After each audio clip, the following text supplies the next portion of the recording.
The fish was enormous, and it hadn't even fully surfaced yet. I sitting by my little reservoir in the middle of absolutely nowhere, pretending to fish.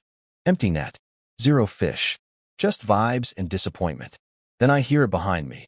Hey bro, getting any bites? Some random fishing dude showed up. Full gear, expensive equipment, the whole deal. He peeked into my fish keeper like a nosy grandma, checking your grades. Nothing in there. Completely empty. Embarrassing.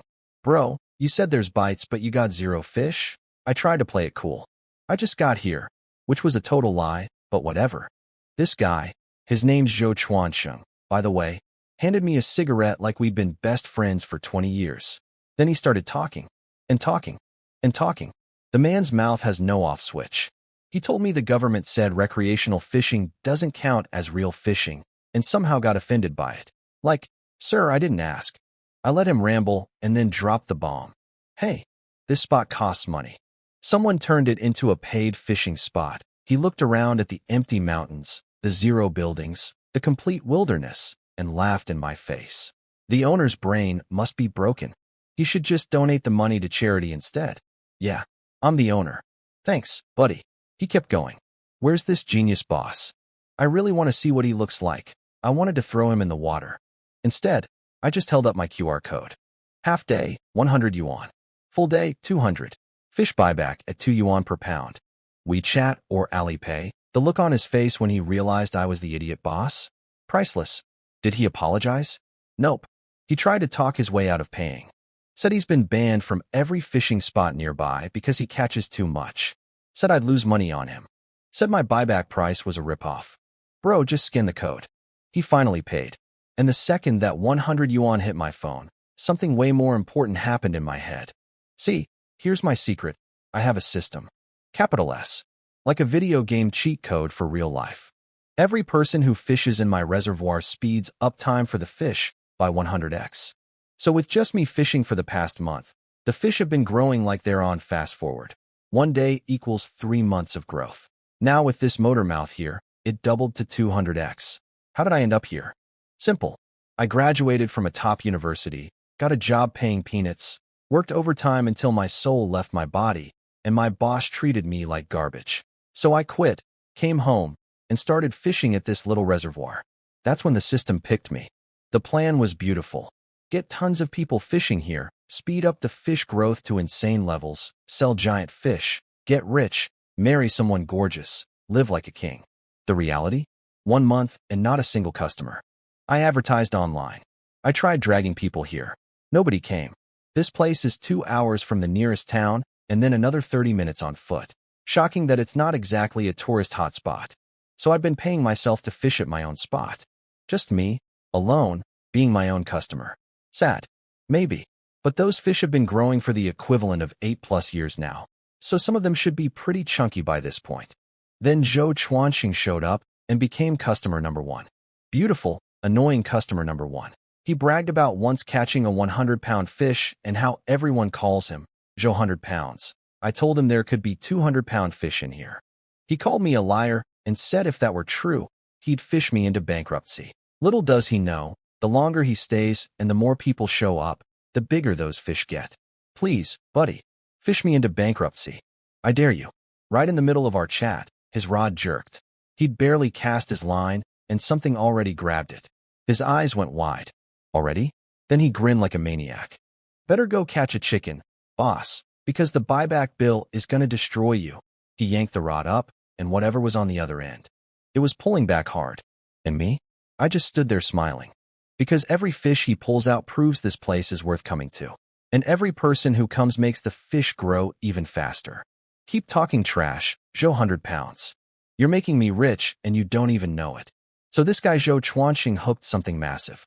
His rod bent like a rainbow, and his face turned tomato red trying to hold on. I ran over because, hey, this is my first customer ever. I need him alive and happy. The fish was dragging him around like a dog on a leash.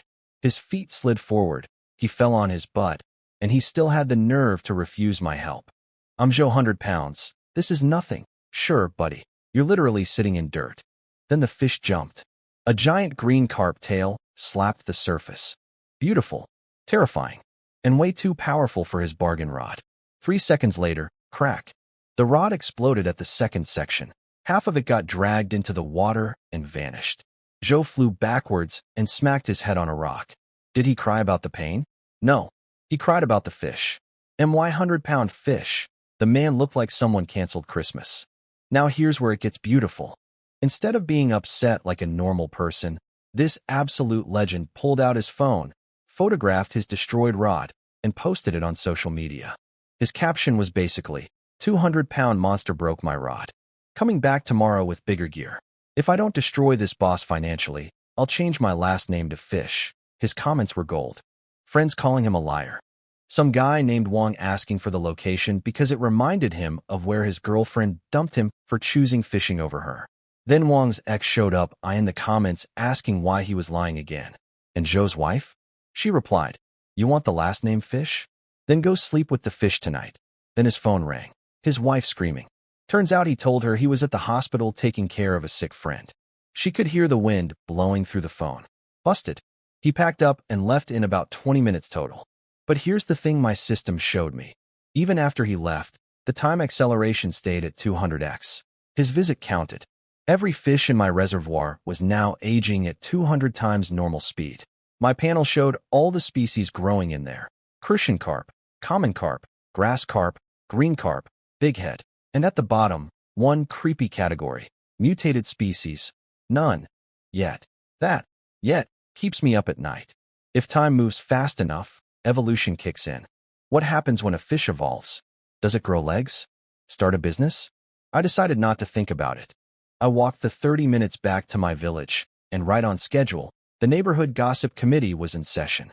Oh look, the college boy is back from fishing again. Behind my back they were saying I'm lazy, useless, wasting my parents' money. Apparently factory workers in the village make more than my old salary, so my fancy degree is basically a joke to them. I've heard it all for a month straight. Whatever. Let them talk. I got home to an empty house. Parents working far away, sister married off somewhere. Just me and a pot of instant noodles with chili and pickled vegetables. Living the dream. A month ago when I told my dad I wanted to lease the reservoir, he yelled at me and said absolutely not. 2 days later, the money showed up in my account anyway. That's dad love right there, screaming, while quietly paying for your stupid idea. My bank account had single digits left. Single digits. I kept telling myself tough times don't last forever. But my wallet was starting to disagree. Next morning, I was still in bed dreaming about money when someone started yelling outside my door like a rooster with anger issues. "Boss, get up. The sun is burning your butt." I recognized that voice immediately. Joe 100 pounds was back, and he brought friends. I opened the door, and there he was, grinning like he didn't just get his rod snapped in half yesterday. Next to him stood a young guy in his 20s and a middle-aged dude in his 40s. My brain immediately did the math. 3 customers. 300 more times acceleration. My heart started doing backflips. Before I could even say good morning, Joe was already dragging me. "Let's go, boss, move it." The older guy, who turned out to be some building materials boss named Wang Bing, said he came to verify whether that 200-pound fish was real or not. I almost choked. Yesterday's fish was maybe 100 pounds on a generous day. Joe had inflated it like a used car salesman inflates mileage, except backwards. But I kept my mouth shut because why would I argue with free advertising? I tried being a good host. "You guys eat breakfast yet? I can boil some noodles." My stomach was screaming. Last night's sad bowl of noodles had abandoned me around midnight, and I'd been running on pure hunger since. The young guy, Wang Buiyuan, who turned out to be Wang Bing's nephew, shoved 4 steamed buns and a cup of soy milk into my hands before I could even pretend to refuse. No chance to be polite. He just loaded the food onto me like I was a shopping cart. Honestly, I was too hungry to fight it. I started eating while walking. We passed through the village, and of course, my second aunt was right there with her pot, ready to deliver maximum embarrassment. "Oh, you found little Hao? Where are you all going?" I smiled. "They're going up to the reservoir to fish, second aunt." She tilted her head. "Fishing? Like you do every day? Coming back empty-handed?" The silence was deafening. Joe's face went dark. My customer's first impression of my fishing spot was now, the place where nobody catches anything. "Thanks, Annie. Really helpful for business." I tried to save it. "They're expert fishermen, Annie. Not like me at all." She squinted at Zhou. Really? Because that young man yesterday also went home with nothing. Zhou turned around and walked away without a word. The other two were trying not to laugh. I wanted the ground to swallow me whole. Down at the road, I spotted their ride. A Land Rover. My eyes nearly fell out of my skull. Rich people. Actual rich people at my little middle-of-nowhere fishing hole. Wang Bing was clearly doing well with his construction business, and his nephew Wang Buiyuan was supposedly working for him. Though, working seemed like a very generous description. More like existing near a paycheck. Wang Bing asked if we could drive up to the reservoir. Zhou, who'd already scouted the road yesterday, explained that there was a landslide blocking part of it, and the road was trash anyway. Wang Bing was huffing and puffing on the walk up. "Boss, you should really fix this road," he gasped between breaths. He was right. If I wanted more people to come, I needed a proper road up there. But that requires money, and my bank account was currently in the buy one instant noodle packet range. So I just nodded and lied. Working on it. Definitely working on it. We finally made it to the reservoir. Wang Bing was bent over wheezing like he'd just run a marathon. Zhou couldn't resist. "Wang, you need to exercise more," Wang Bing shot back. "I exercise every night," Zhou grinned. "No wonder you're so weak." I pretended not to hear that exchange. Then came the beautiful moment. All three of them paid up. 600 yuan hit my phone, and the system sang in my brain like angels playing trumpets. For fishermen total now. 400 times speed. That meant every single day, the fish in my reservoir were aging over a year. Some of those fish down there were probably growing so fast you could almost watch it happening. The little ones were practically speed-running evolution. Zhou set up at his exact same spot from yesterday. He'd come prepared this time. 8-meter heavy-duty rod. Thick, braided line. The works. He was not losing another fish today. He pointed at the hole in the ground where he'd jammed his rod yesterday, like it was a war memorial. "This is where it happened. Right here. The fish ambushed me." It was a cheap shot. Meanwhile, Wang Bing and his nephew found their own spots and started doing something that made Zhou's eye twitch violently. They were throwing bait into the water. Not casting it. Throwing it. Chunk after chunk, like they were feeding zoo animals. Massive balls of bait material, splashing into the reservoir one after another. Zhou stared at them. "Are you guys feeding the fish or trying to fill up the lake? If you dump that much bait in there, the fish will eat that and ignore your hooks completely. You need to use small amounts." Wang Bing looked at Zhou with the most innocent confusion on his face. "Everyone knows. No bait in the water, no fish on your hook. You gotta be generous, brother." Basic fishing wisdom. His nephew nodded eagerly. "Yeah, Zhou. That's what the online fishing masters teach." Zhou looked like a man watching someone pour ketchup on a steak. Physically pained. Bait is supposed to attract the fish, not give them a full buffet. You use a little bit, then add more gradually. It's about patience. Then Wang Bing hit him with the kill shot. Delivered with a completely straight face and zero mercy. "No wonder you always go home empty-handed. You're too cheap to even use enough bait." Zhou's mouth opened. Then closed. Then opened again. No words came out. I had to turn away so nobody would see me laughing. This was the greatest entertainment I'd had in a month, and it was completely free. Well, not free for them. They paid me 600 yuan for the privilege of roasting each other at my reservoir. And down below the surface, hundreds of fish were growing bigger by the minute. 400 times faster than nature intended. My little broke, bankrupt, middle-of-nowhere fishing operation was finally starting to move. Slowly, stupidly, hilariously, but moving. Zhou 100 pounds was sitting at his spot looking grumpy because Wang Bing and his nephew had thrown enough bait into the water to feed every fish in 3 provinces. He wanted to move away from them but couldn't because yesterday's big fish hit right at that exact location. So he just sat there, grinding his teeth, doing things his way. Then something happened that almost broke the man's brain. Wang Bing got a bite. Within minutes, his float disappeared under the water like someone yanked it down with a rope. He pulled up a crucian carp that was nearly 2 pounds. 2 pounds. For a crucian carp, that's basically a bodybuilder. Wang Bing was grinning so wide I thought his face might split open. I told him there was plenty more where that came from. But inside my head, I was having a small crisis. I'd been fishing here every single day for a month. Every single day. And I caught absolutely nothing. Zhou shows up yesterday, hooks a monster on his first cast. Wang Bing shows up today, catches a fish before his, but even gets warm on the chair. Was I really that terrible at fishing? Or was the universe playing some kind of cosmic joke where the owner of the reservoir is the one person who can never catch anything? I was starting to suspect my own system was trolling me. Then Wang Buiyuan started yelling too. Another fish. Then another. And another. Those two were pulling fish out of the water like they had magnets on their hooks. In 2 hours, they'd caught over 10 fish between them. 10.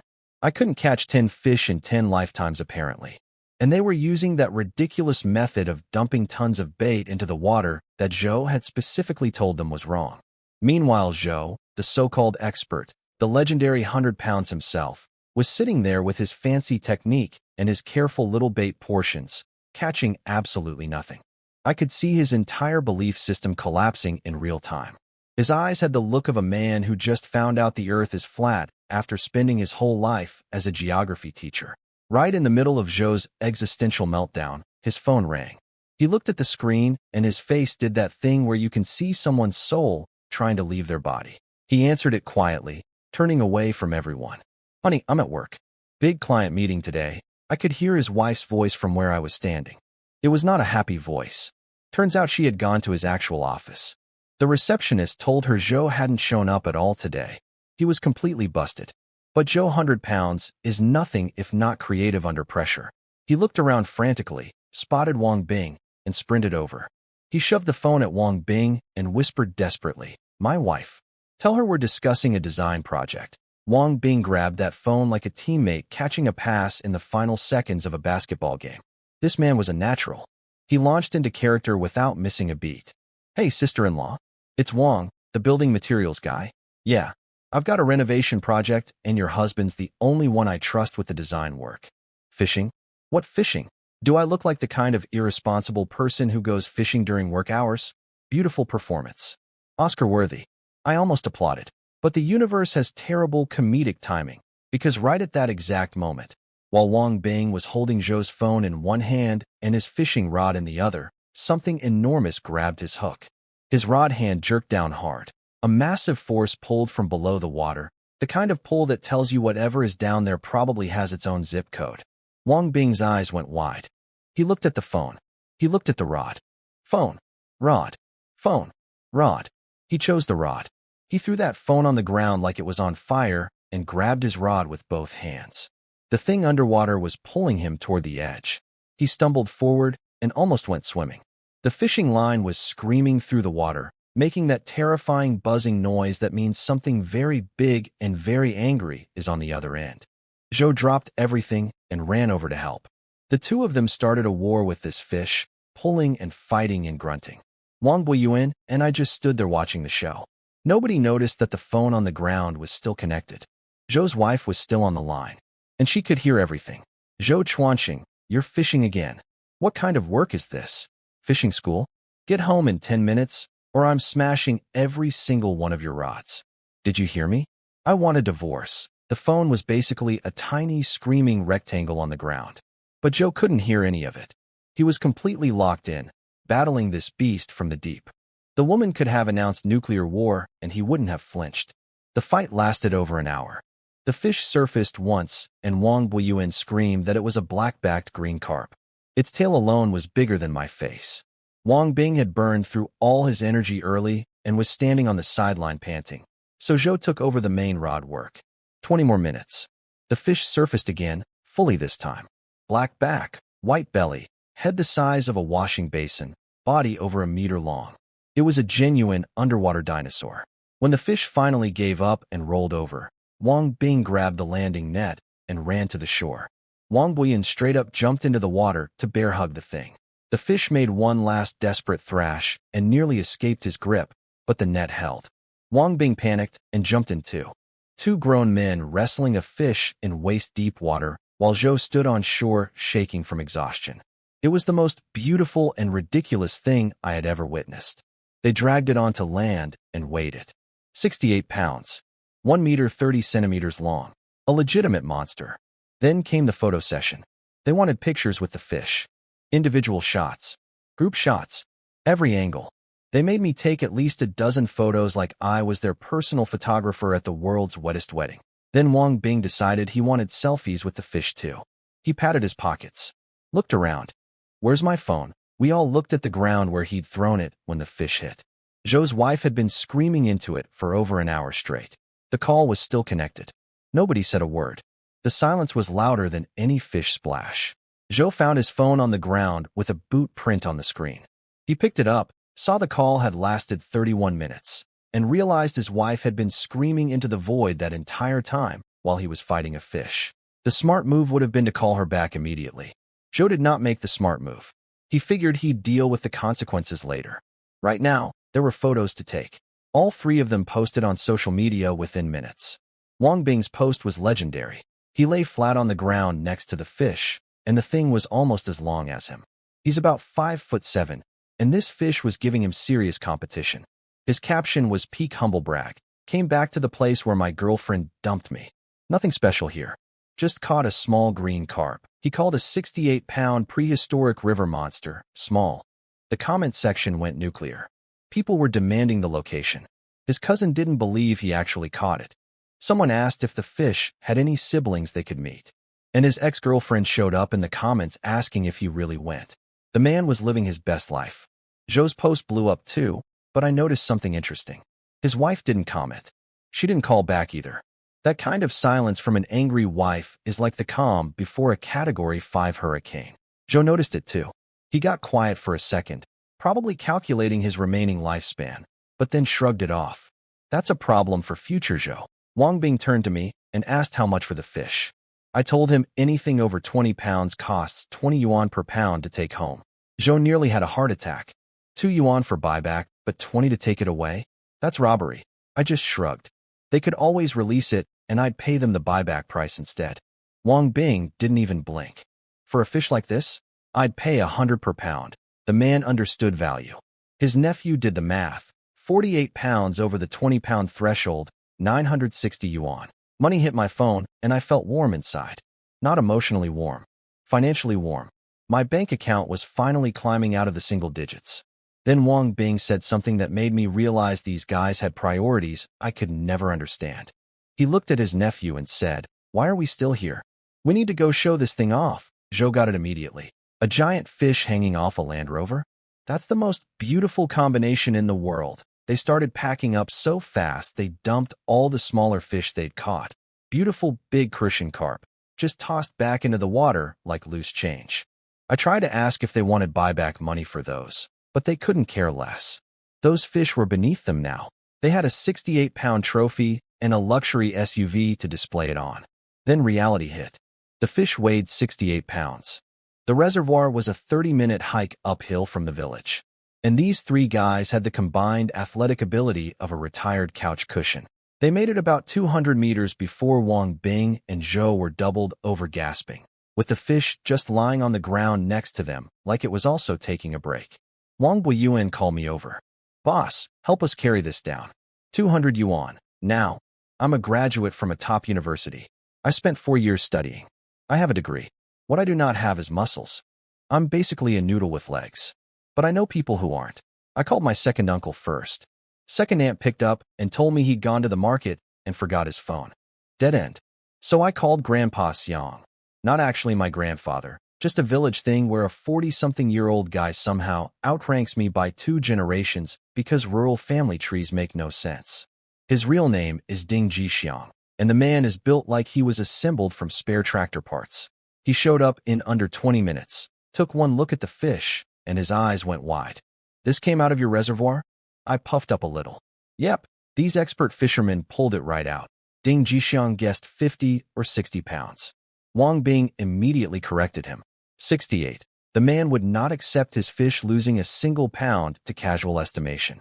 Grandpa Xiang laughed and said carrying 68 pounds was nothing. He could handle 168. He stuffed the fish into a nylon sack, threw it over his shoulder, and started walking downhill like he was carrying a bag of cotton candy. His feet moved over the rocky mountain path like it was a flat highway. The rest of us practically jogged to keep up. A dark-skinned farmer with calloused hands was casually humiliating 4 younger men with his leg speed while hauling a fish that weighed more than most children. When we reached the village, the fish drew a crowd instantly.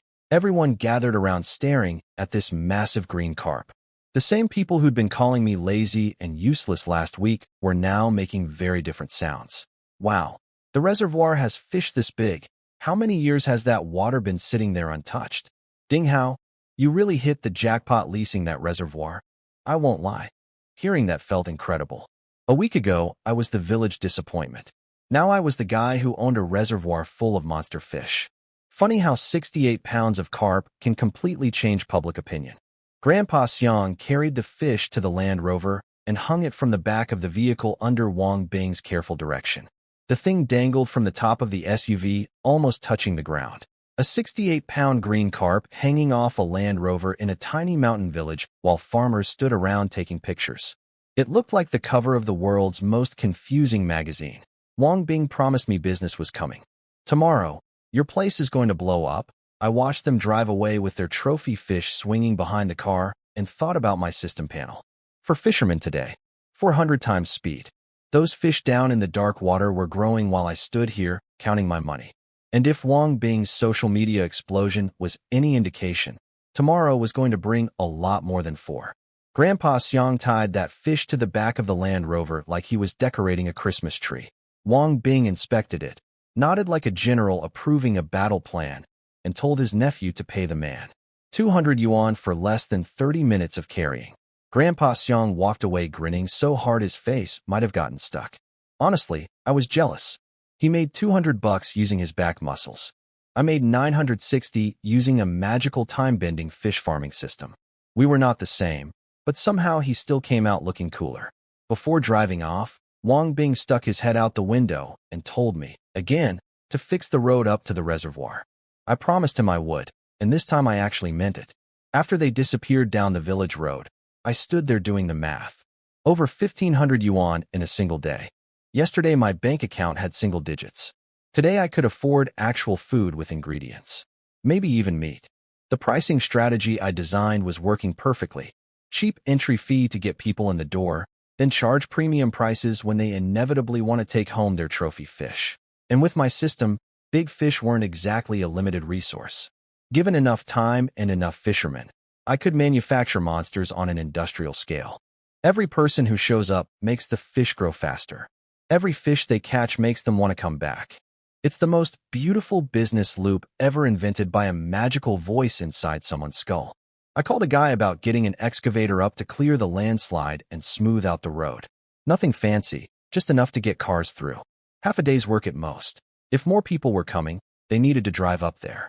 Nobody wants to hike 30 minutes uphill to pay me money. Meanwhile, out on the highway, Wang Bing's Land Rover was apparently causing a traffic situation. Not because he was speeding. Not because a Land Rover is expensive. Because there was a massive fish hanging off the back of a luxury SUV driving down a national highway. The tail was nearly scraping the asphalt. People in other cars were cranking their necks trying to figure out what they were looking at. Someone in a Honda almost crashed staring at it. Drivers were rolling down windows and taking photos. Even a dog on the side of the road apparently gave that fish a long, hard look. You know something is unusual when street dogs stop to evaluate it. The three of them were blasting dance music inside the car, having the time of their lives, when suddenly a Wuling minivan started going crazy behind them. Horn blasting, high beams flashing, passenger hanging out the window waving at them to pull over. Wang Bing hit the brakes. Everyone in the car got quiet. Zhou went pale. They were all thinking the same thing. Is hanging a fish off your car illegal? Was this an undercover traffic cop? Zhou was already mentally calculating how many points he'd lose on his license.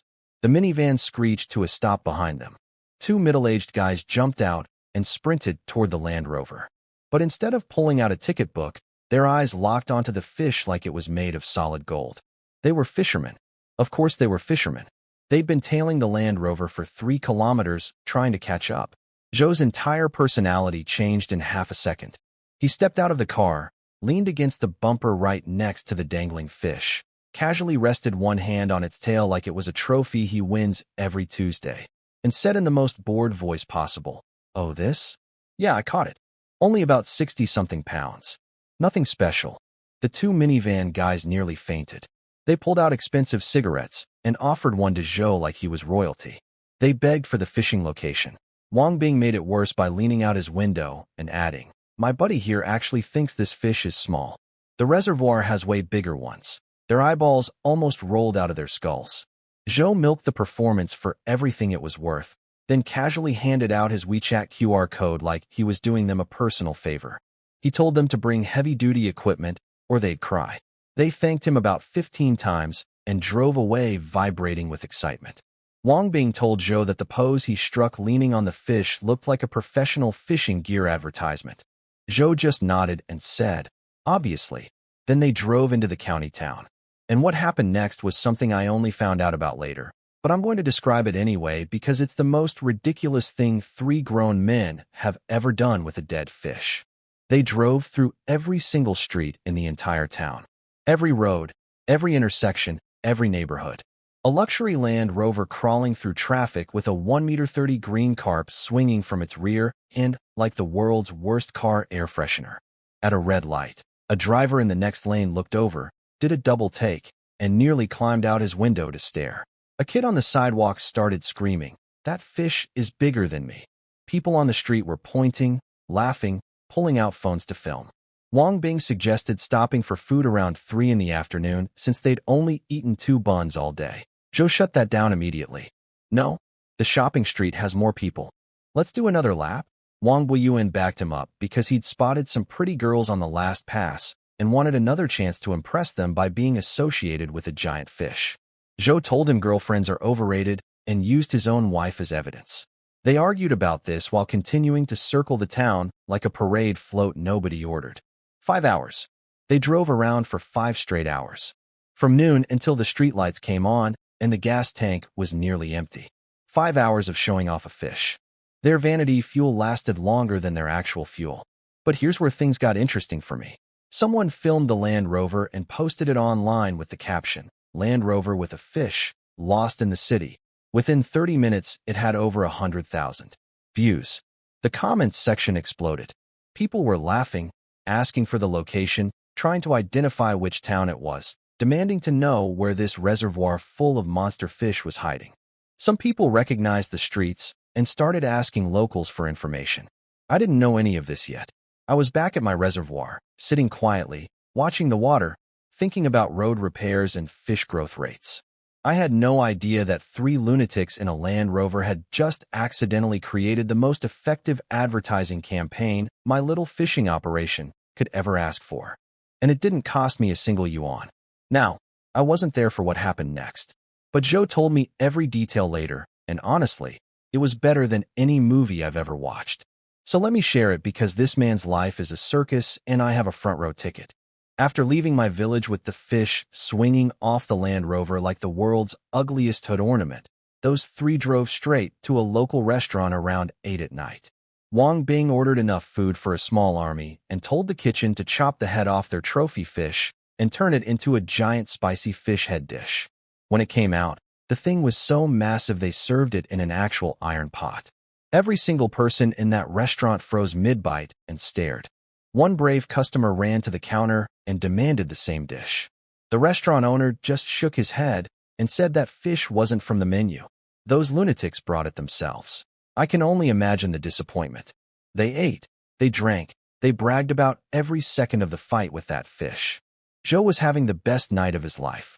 But somewhere between his second beer and his third toast, he checked his phone and noticed something terrifying.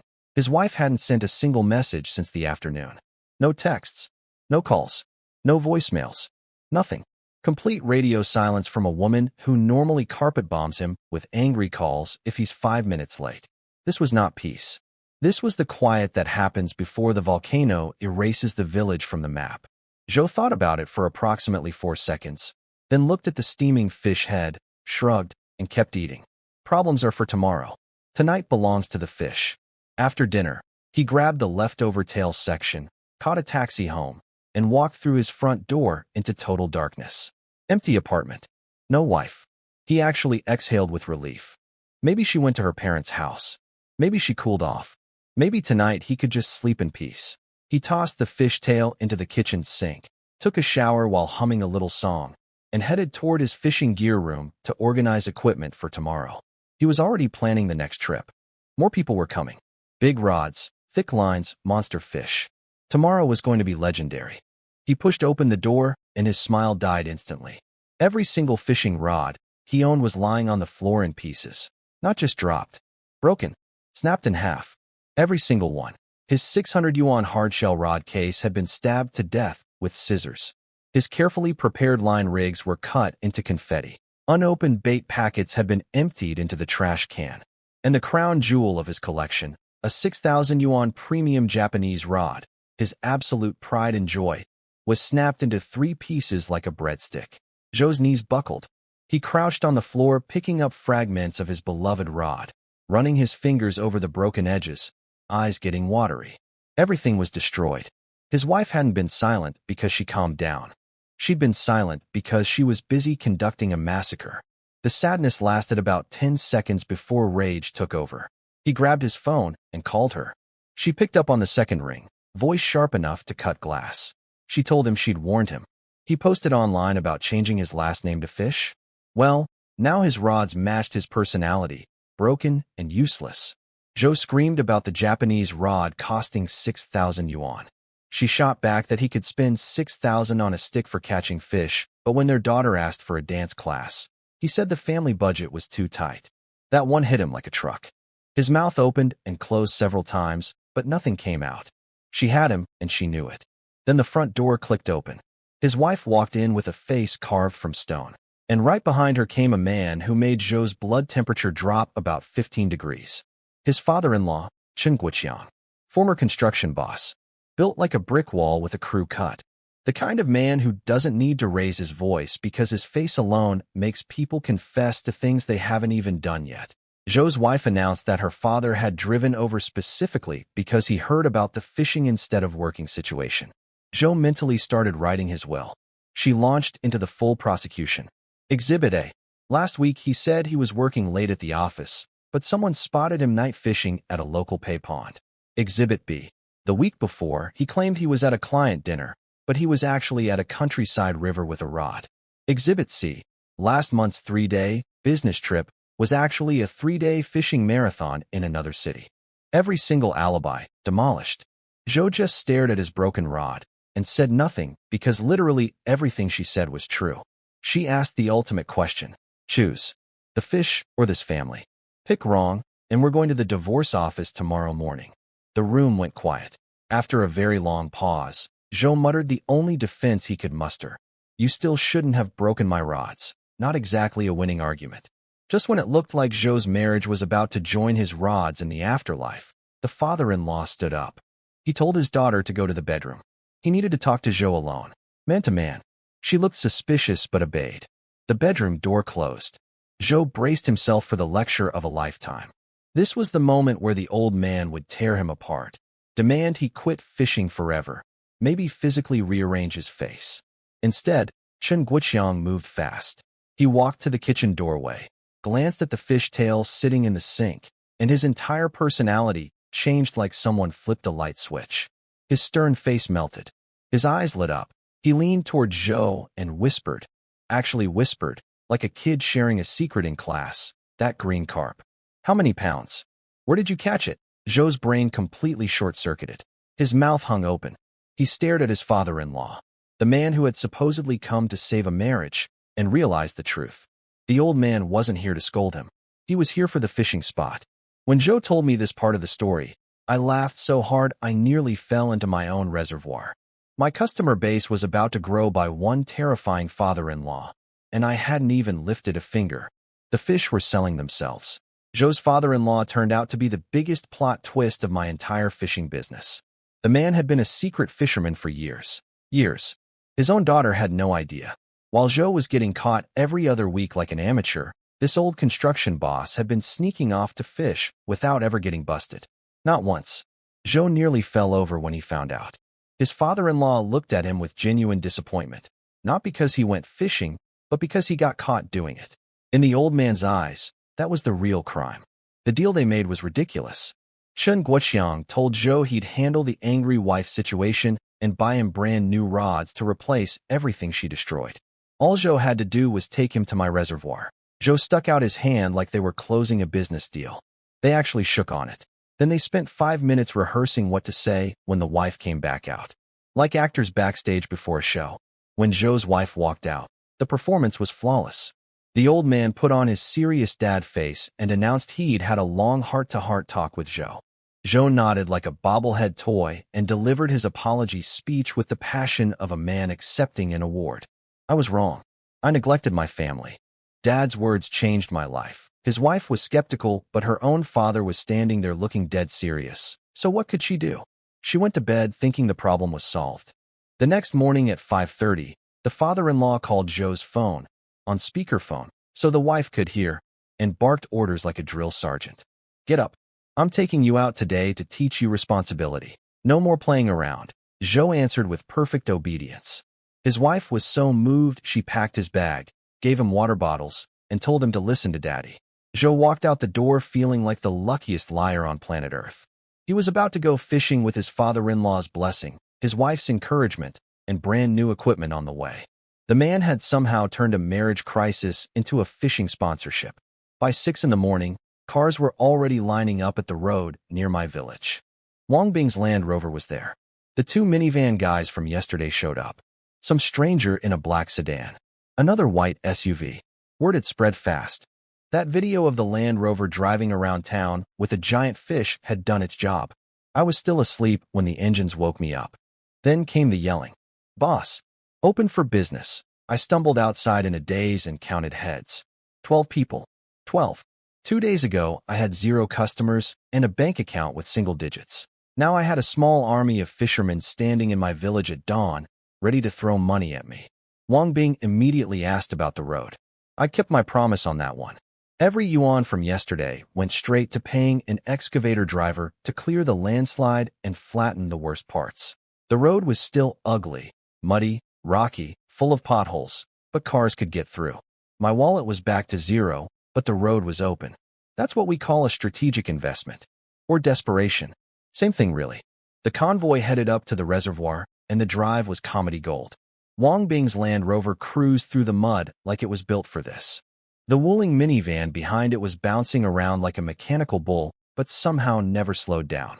The driver, Lu Jun, stuck his head out the window and yelled back at the sedan behind him. Wuling Hongguang, mountain legend. This road is nothing. Meanwhile, the poor sedan was creeping along at walking speed. The driver probably crying inside every time a rock scraped the undercarriage. When everyone finally parked by the dam and stepped out, the reaction was exactly what I'd hoped for. The reservoir was massive. Morning fog hung over the water like a movie set. Mountains faded into the mist in the background. The surface was glass smooth except for the occasional splash where a fish broke through. Even these loud, rowdy fishermen went quiet for a second, just taking it in.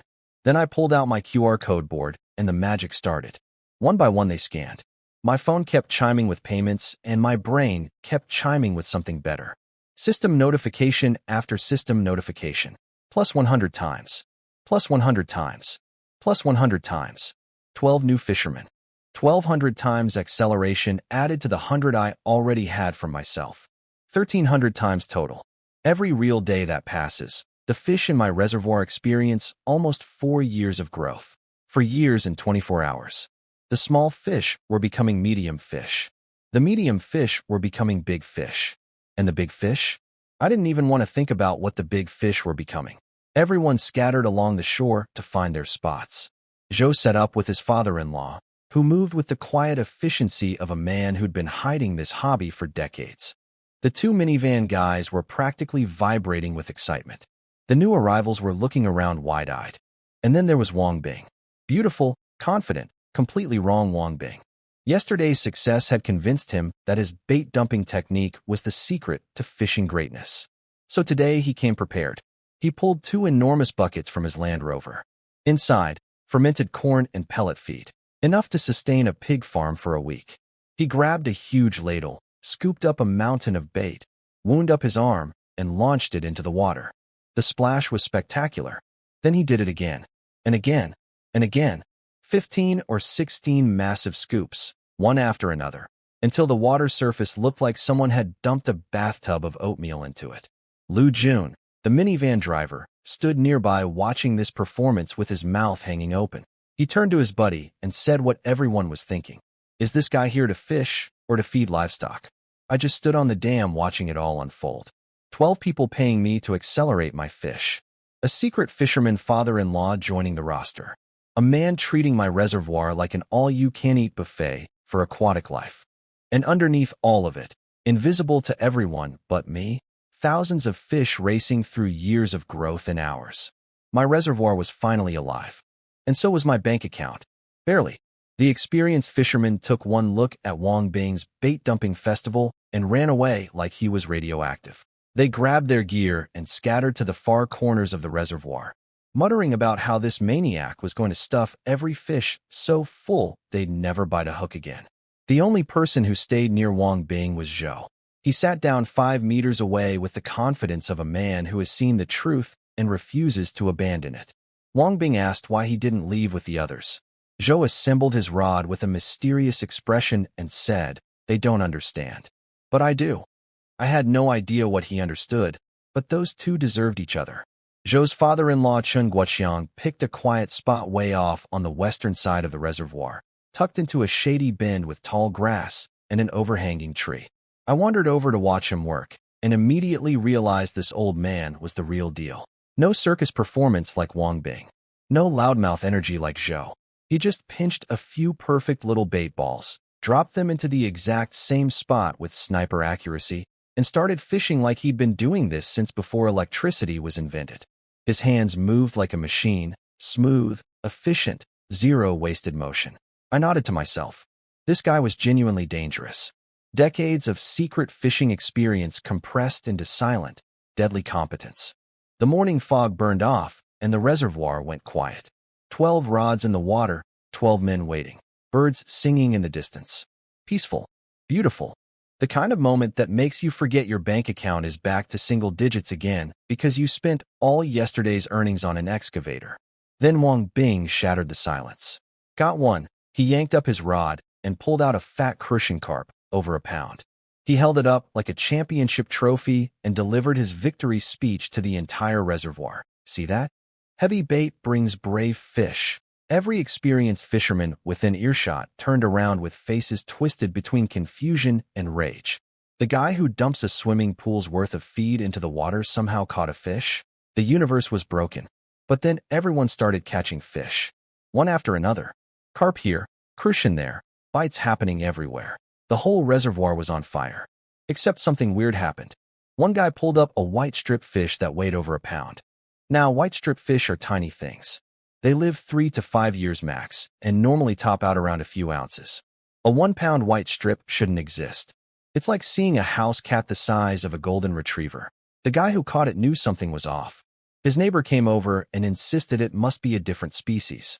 They argued about it right in front of me. My brain connected the dots fast.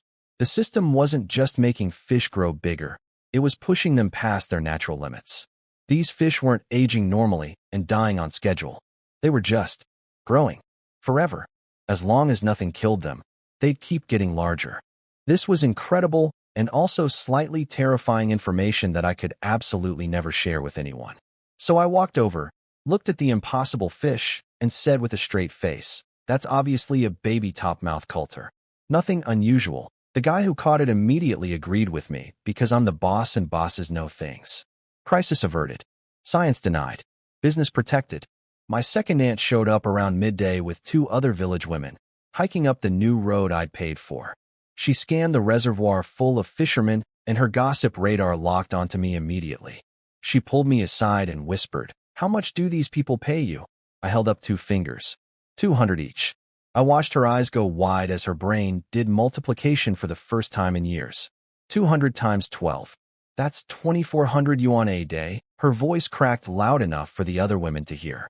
They swarmed over like bees to honey. One of them said my uncle works the fields all month and doesn't make that much. Another one, and this was my favorite part, said that people in the village used to call me lazy and useless for coming home after college. But clearly, I was actually a genius who found a path to riches. My second aunt's face got a little awkward at that one, probably because she was one of the loudest voices calling me useless just a few days ago. I smiled politely and said nothing. Revenge is best served through profitable silence. Around noon, the heat climbed, and everyone slowed down. Some guys abandoned their rods entirely and went to sit in the shade smoking. I was starting to think the excitement was over for the day. Then Lu Jun screamed. Big one. Every head snapped toward him. He was planted wide-legged on the bank, bear-hugging his 7-meter rod, while something underwater tried to drag him into the reservoir. The rod was bent so far it looked like the letter C. His face was purple. His feet were sliding on the dirt. The fishing line was making that horrible high-pitched buzzing sound that means whatever's down there is furious and enormous. Pure chaos erupted. His partner threw down his own rod and scrambled over. Everyone abandoned their spots. Zhou sprinted ahead of the pack and tried to grab the rod. Lu Jun twisted away screaming, "Don't touch my rod. This is my fish." Fair enough. The man had driven 2 hours and waited all morning for this moment. He wasn't sharing. Wang Bing stood in the back shouting instructions like a football coach. Someone yelled about getting a landing net ready. 40 minutes of brutal tug-of-war followed. Lu Jun's legs were shaking. His arms were jelly, but he refused to let go. Then the water exploded and a massive grass carp rolled onto its side, white belly flashing in the sun. His buddy waded in with a giant net, scooped the head, and together they hauled it ashore. I brought the scale. 56 pounds. Over a meter long with scales the size of thumbnails. Lu Jun was trembling so hard, he could barely hold his phone for photos. He crouched next to his fish, grinning like a man who just won the lottery, and said the most beautiful words a fishing spot owner can hear. Driving 2 hours to this middle-of-nowhere place was absolutely worth it. Music to my broke, single-digit bank account ears. Zhou stood there staring at Lu Jun's 56-pound grass carp with the sourest face I've ever seen on a grown man. Only 56 pounds, he mumbled. My fish from the other day was way bigger. His fish from the other day was the one that snapped his rod in half and swam away forever. But sure, Zhou, let's count imaginary fish. Wang Bing slapped him on the back and told him to stop being jealous. There was still a whole afternoon ahead of us. Then everyone's stomachs started growling at the same time like a chorus of angry cats. It was past noon and most of these guys had eaten nothing but 2 small buns since sunrise. Wang Bing rubbed his belly and asked if I served food here. I looked around at my operation, a QR code on a stick and a reservoir full of mutant fish, and thought, yeah, obviously I have a 5-star restaurant hidden behind that rock. But instead of being sarcastic, I had a better idea. I called my second aunt and asked if she could cook lunch for 12. She jumped at the chance. Fresh meat at home, vegetables from the garden, proper countryside cooking. Done. While waiting, my brain started spinning. People would keep coming. They'd always need food. I couldn't have my aunt hiking up a mountain with bamboo baskets every single day. I looked at the flat empty space next to the reservoir and the plan formed itself. A shelter, some tables, a mini farmhouse restaurant. Fish in the morning, eat at noon, fish in the afternoon. One-stop service. Every decent fishing spot I'd ever heard of included lunch. Mine would too. Second aunt arrived around 1 o'clock, carrying 2 huge baskets on a shoulder pole. 12 grown men sat on flat rocks, used bigger rocks as tables, and wolfed down her cooking like they hadn't seen food in a week. Maybe it was the hunger. Maybe city people just go crazy for anything cooked in a farmhouse kitchen. Either way, they loved it. I paid her 240 yuan, 20 per head, and her face lit up brighter than any fish ever made her smile. She'd made more money cooking one lunch than my uncle makes in several days of farming. The afternoon sun was brutal, and the fish stopped cooperating. Everyone got lazy. Rods barely moved. Guys were half asleep in their chairs. The excitement felt finished. I was starting to think the day's highlight was already behind us. Then, at exactly 3:40 in the afternoon, the quietest man at the reservoir made noise for the first time. Chun Guoqiang, Zhou's secret fisherman father-in-law, had been sitting in his hidden corner all day like a stone statue. No drama, no yelling, just patience so thick you could spread it on bread. His body suddenly snapped forward, his right hand locked onto the rod handle, and he let out a shout that echoed across the water. His massive 8-meter heavy rod bent into a terrifying half-circle. The line made a deep humming sound, not the high-pitched whine of a medium fish, but a low, angry vibration that meant something absolutely gigantic was on the other end. What happened next was the most impressive thing I've ever watched another human being do with a fishing rod. The old man didn't panic. He didn't stand up. He didn't scream or flail. He sat in his chair like he was meditating, reading every movement of the fish through the vibrations in his hands. When the fish charged toward the center of the reservoir, he let the rod tip follow, releasing pressure so smoothly it looked like he was conducting an orchestra. The moment the fish slowed down, he pulled back, stealing energy from it an inch at a time. The whole performance looked like Tai Chi, effortless, flowing, completely in control. Zhou stood next to his father-in-law with his jaw on the floor. Wang Bing leaned over and whispered, "What exactly is your father-in-law's background?" "This technique is professional level." Zhou just shook his head miserably. "I have absolutely no idea, and he's my father-in-law." Every fisherman there was watching in stunned silence. This retired construction boss they'd never heard of was putting on a masterclass. An hour passed, then another 30 minutes. The battle had been going on for over 90 minutes. I stood close enough to see the sweat pouring down the old man's forehead and his arm muscles trembling with exhaustion. He was running on empty, but his face showed nothing but concentration. When the fish first surfaced, the entire reservoir went dead quiet. A blackback broke through the water, a green carp, significantly bigger than Lu Jun's grass carp. Just the visible portion of its body was as thick as a child's waist. Someone behind me whispered a prayer. The fish rolled. Its massive tail slapped the water, and the splash hit several people standing on the bank directly in their faces. Then it dove again, but it was weaker now, swimming slow, staying shallow, dying energy. Wang Bing was pacing behind us like an expecting father in a hospital hallway. Zhou crouched next to the old man and quietly offered to take over the rod. Chen Guoqiang didn't even turn around. He just said one word, "Scram." Zhou retreated immediately. Nobody argues with that voice. 10 more minutes. The fish surfaced again, rolling its full body above the waterline. It was enormous. People started guessing lengths. 1.5 meters? No, longer than that. That thing is bigger than my coffee table. It dove once more, cutting sideways across the line for 10 meters. The old man finally stood, adjusted his footing, followed the angle, absorbed the lateral force, and kept reeling. No wasted movement. Not a single unnecessary twitch. Like watching a surgeon operate. At 5 o'clock sharp, the fish surfaced for the 4th time. This time it was over. The great green carp rolled onto its side, white belly pointing at the sky, mouth opening and closing in slow, exhausted gasps. Its tail barely twitched. Wang Buiyuan and Lu Jun charged into the shallow water. Buiyuan grabbed the jaw. Lu Jun swept the net around the head. The fish gave one final thrash that almost knocked Buiyuan off his feet, but the net held. They dragged it onto the bank like two men wrestling a fallen tree trunk. I brought my electronic scale. Wang Bing helped me lift the net. The needle spun around once, twice, then stopped. 81 pounds. 12 fishermen stood in a circle staring at this creature. Nobody spoke for several seconds. Then the noise exploded, cheering, cursing in amazement, phones coming out from every pocket. But I was doing different math in my head. 1,300 times speed. Fish that grow past their natural limits. A father-in-law who fishes like a grandmaster. And a reservoir that was turning into the most legendary fishing spot in the region, one monster at a time. 81 pounds today. What would it be next week? 81 pounds hit everyone like a bomb. Grown men lost their minds. Lu Jun squatted next to his own 56-pound grass carp, held his arm against the old man's fish for comparison, and looked personally offended. 25 pounds bigger than mine. How is the gap between fish this unfair? Welcome to my reservoir, buddy, where the laws of nature go to die. Chen Guoqiang wiped the sweat off his forehead with his sleeve, put his hat back on, and smiled like a man who just proved something he'd been waiting years to prove. Zhou ran over and bear hugged him. "Dad, you're incredible. I'm calling you Chen 81 from now on." The old man shoved him off. "Don't give me a nickname.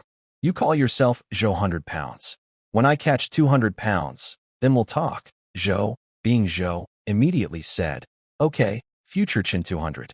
But what if you catch exactly 250 pounds? What do I call you then?" In Chinese, 250 is slang for idiot. The old man's foot connected with Zhou's body before the sentence even finished. The sound that echoed across my reservoir was not human. Sunset turned the water orange, and it was time to settle up. I pulled out my notebook and scale and went person to person. Almost everyone caught something. Christian carp, Common carp, white strip, 80-some pounds of smaller fish total. Buyback at 2 yuan per pound would cost me about 160. But nearly nobody took the buyback. 2 yuan a pound? They'd rather eat the fish themselves than accept that insult. Lu Jun said selling his trophy back for 2 yuan would be a crime against his own dignity. He was taking it to a restaurant and throwing a feast. The real money came from the big fish. Lu Jun's grass carp, 36 pounds over the 20-pound threshold, times 20 yuan, 720. Chun Guoqiang's monster green carp, 61 pounds over, times 20, 1220. Both paid without blinking. I closed my notebook and did the final math. Fishing fees, 2,400. Big fish takeaway, 1,940. Minus buyback payouts, 160. Net profit, 4,180 yuan. In one day? 3 days ago I was eating plain boiled noodles because I couldn't afford an egg. 3 days ago my bank account had fewer digits than my fingers. Now I was pulling in 4,000 a day.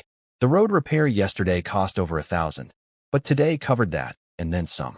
My dream of marrying someone beautiful and reaching the top of life was getting closer. Still ridiculous and vague, but closer. Walking back down the mountain, Zhou sidled up to his father-in-law with his scheming face on. Dad, want to hang this fish off the Land Rover and cruise around town? Yesterday was amazing. People were taking photos everywhere. The old man looked at him like he'd suggested setting himself on fire. Are you trying to die? Your wife called while you were fighting a fish yesterday. If someone photographs you with this thing and it ends up online and she sees it, what then? Keep your head down. Be invisible. Hide your achievements. Zhou deflated like a balloon. But Wang Bing overheard, and his eyes lit up like Christmas. You don't want to display it? Sell it to me. I'll add 500 on top. The old man agreed instantly. Cash changed hands, and once again a group of men strapped an enormous fish to the back of a Land Rover with practiced efficiency. Today's fish was even bigger than yesterday's. The tail literally dragged on the ground. Wang Bing patted it proudly, told everyone to hurry because it would be dark soon, and took off toward the county town. An hour and a half later, Wang Bing's Land Rover rolled into the city streets for the second night in a row. This time people recognized it immediately. Pedestrians were pointing and yelling, "It's back! The fish CAR is back!" People on the sidewalk chased after it. Other drivers honked. Wang Bing had the windows down, arm hanging out, music blasting, cruising from one end of town to the other like a king on parade. A few cars started following him, not angry, just curious fishermen desperate to know where these impossible fish were coming from. At some quiet intersection, the followers finally boxed him in and surrounded the car. Same routine as yesterday, cigarettes, compliments, begging for the location. Wang Bing soaked up every drop of attention. Added everyone on WeChat. Promised to bring them tomorrow. He was building me an army of customers and loving every second of it. Then a police car rolled up. 2 officers saw the cluster of vehicles and people and thought a fight was about to break out. They walked over with serious faces. Wang Bing's confidence evaporated. Was hanging a fish off your car actually illegal? He'd looked it up after yesterday and was pretty sure it wasn't, but standing in front of actual police, pretty sure doesn't feel like enough. What's going on here? The officer asked. He looked about 20-something. Wang Bing, who was in his 40s, nervously called him Uncle. The young officer paused. Uncle? He was half Wang Bing's age, but he kept his composure and investigated the situation. The bystanders confirmed they were just asking about the fish. The officer walked around to the back of the car, saw the massive green carp, and even he couldn't hide his shock. 81 pounds of fish dangling off a luxury vehicle in the middle of a city street is not something they cover in police academy. Wang Bing asked the golden question. Uncle, is driving around with a fish hanging off my car against the law? The officer nodded slowly. Not illegal, but hung in the air for about 3 years. But your fish is covering your license plate. Traffic Safety Law, Article 95. 200 yuan fine, 9 points on your license. Please sign here and remove the obstruction immediately. Wang Bing's brain short-circuited. He looked at the back of his car. Sure enough, the fish was so enormous that its body blocked most of the plate. Yesterday's fish was smaller and hung higher. Today's trophy was literally hiding his identity from every traffic camera in the city. Before Wang Bing could even process the damage to his driving record, his nephew Wang Buiyun jumped forward like a hero in a movie. "Officer, I was driving. Write the ticket for me." Everyone standing around stared at this young man volunteering to eat a fine and 9 points for his uncle. The crowd was genuinely impressed. What a selfless kid. What loyalty. What family values. What nobody mentioned was that Wang Buiyuan works for Wang Bing. Taking the boss's traffic violation is basically a job requirement. The kid wasn't being noble, he was protecting his paycheck. But it looked fantastic, and in this life, looking fantastic is half the battle. That night, I was sitting at home eating my usual sad bowl of pickled vegetable noodles when I opened my short video app and nearly choked. The very first thing on my homepage was Wang Bing's Land Rover crawling through city streets with an 81-pound fish hanging off the back like the world's most disturbing bumper sticker. The video had over 1 million views. Millions. The comments had tens of thousands of likes. And every single person in the comment section was asking the same question: where is this place? Some of the comments genuinely made me spit noodle broth. One guy calculated that Wang Buiyuan traded 9 license points for a fish worth about 1,000 yuan, which sounds like a terrible deal, but those 9 points also bought him millions of views online. So was it actually the greatest investment in history? Someone else said the fish probably lived for decades and never imagined its retirement plan included riding on a luxury SUV through downtown traffic. Another person suggested Land Rover should officially sign the fish as their brand ambassador. But my absolute favorite was this one guy who wrote an entire fictional story about meeting an old man at a pond who claimed he once fished out a bicycle piece by piece and then asked for the location because he needed a bike. The internet is a beautiful, stupid place. I put down my chopsticks and went to war. I registered a brand new account called Ding Family Bay Reservoir and started carpet bombing every popular comment thread with my address. Copy, paste, reply. Copy, paste, reply. Over and over until my fingers hurt. The private messages exploded to 99 plus within minutes. Some people asked if it was real. Some called me a scammer using language I won't repeat. Some recognized that my account name matched the reservoir and figured out I was the owner. And some beautiful, wonderful souls said they were coming tomorrow. I didn't eat dinner. That bowl of noodles turned into a solid brick while I sat there replying to strangers until 1 in the morning. By the time my bladder forced me to stop, I'd been marketing my reservoir for 4 straight hours without food, water, or bathroom breaks. I shoved the cold noodle lump into my mouth, brushed my teeth, and collapsed into bed with my brain spinning. The video was free advertising on a scale I couldn't have bought with 100 years of savings. But my reservoir had nothing. No shelter from the sun. No tables. No food service. No bathroom. Nothing except water, fish, and a QR code taped to a stick. If 20 people showed up tomorrow, where would they eat? Where would they sit? I couldn't call my second aunt every single day to hike up a mountain with bamboo baskets. Everything required money, and I had exactly 4,000 in my pocket. I fell asleep trying to solve problems I couldn't afford to fix. 5 hours later, someone was pounding on my door. 6:30 in the morning. Joe's unmistakable voice pierced through my skull like a drill. "Boss, the sun is burning your butt again. I swear this man's only purpose in life is to make sure I never sleep past sunrise." I dragged myself to the door, opened it, and woke up instantly. There were cars everywhere. Over 10 vehicles crammed along the village road, and at least 20-something people standing around smoking and chatting. Some were yesterday's regulars. Most were strangers, people who saw the video, found my comments, and actually drove here. At 6 in the morning, on a weekday, to fish at a reservoir they'd never been to, run by a guy they'd never met, in a village so remote it barely exists on maps. I skipped brushing my teeth, jumped into Wang Bing's Land Rover, and led the convoy up to the reservoir. The line of cars stretched so far behind us it looked like a tiny parade. At the dam, I whipped out my QR code, and the symphony began. Scan after scan after scan. My phone chimed with payments while my brain chimed with something better. 27 people total, including me. 2,700 times acceleration.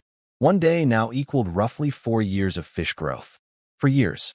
At this rate, those fish weren't just getting big. They were becoming ancient creatures from a nature documentary. Wang Bing set up at his usual spot and immediately unpacked his 2 buckets of fermented corn and pellet feed. Joe walked past, saw the buckets, and his face collapsed into pure suffering. Again with the buckets, Wang Bing slapped the lid proudly. Facts prove me right. That 68-pound green carp bit in MY zone. Heavy bait makes brave fish. Joe tried to argue that the fish just accidentally swam through his area and stepped on a hook by mistake, which might be the weakest counterargument in fishing history. Wang Bing ignored him and started launching bait into the water with his giant ladle. Splash after splash after splash, like a man filling a swimming pool with oatmeal. A new guy who'd never seen this before crept up to me and whispered, "Boss, did you hire that man to feed your fish?" I almost collapsed laughing. I told him no, that's just how Wang Bing fishes. The guy shook his head in amazement. "You're so lucky. Get a few more customers like him, and you won't even need to buy fish food." He wasn't wrong. Wang Bing was simultaneously my best customer and my most generous fish feeder. He paid me 200 yuan for the privilege of dumping free nutrition into my reservoir. Every pellet he threw made my fish fatter. Every fish that got fatter attracted more fishermen. Every fisherman who came accelerated the growth even more. The system was feeding itself, literally and figuratively, and the guy fueling it thought he was winning. 27 people on day 4. 2 days ago I had 3. The video was still spreading. Messages were still flooding in. Tomorrow would be bigger. And the day after that, bigger still. My noodle-eating, single-digit bank account days were ending. Somewhere under that dark water, thousands of fish were growing at impossible speed, and above the surface, my ridiculous little business was growing almost as fast. Half an hour into the morning, and fish were already biting everywhere. Guys were yelling left and right. Big crucian carp, fat white strips, one after another. Then some newcomer pulled up a bitterling fish that weighed a full pound. A 1-pound bitterling. Those things aren't supposed to get bigger than your thumb. The guy held it up looking like he'd just found a unicorn in his bathtub. Another fisherman glanced over and told him it was actually a bream, not a bitterling. The first guy wasn't convinced, but let it go. I walked over, confirmed it was definitely a bream, which it absolutely was not. It was a bitterling the size of a small brick, and everybody moved on. Crisis. Managed. My system was pushing these fish way past their biological expiration dates, and I needed to keep lying about it with a straight face for the rest of my career. Then a guy walked up to me with his legs squeezed together and a face full of regret. "Boss, where's the bathroom?" I pointed at the bushes behind the reservoir. Everywhere. He looked at the 27 fishermen scattered around, looked at the bushes, made a painful decision, and sprinted into the undergrowth. Watching him disappear into the grass, I realized this was going to be a problem eventually. Today it was all men and a bush works fine.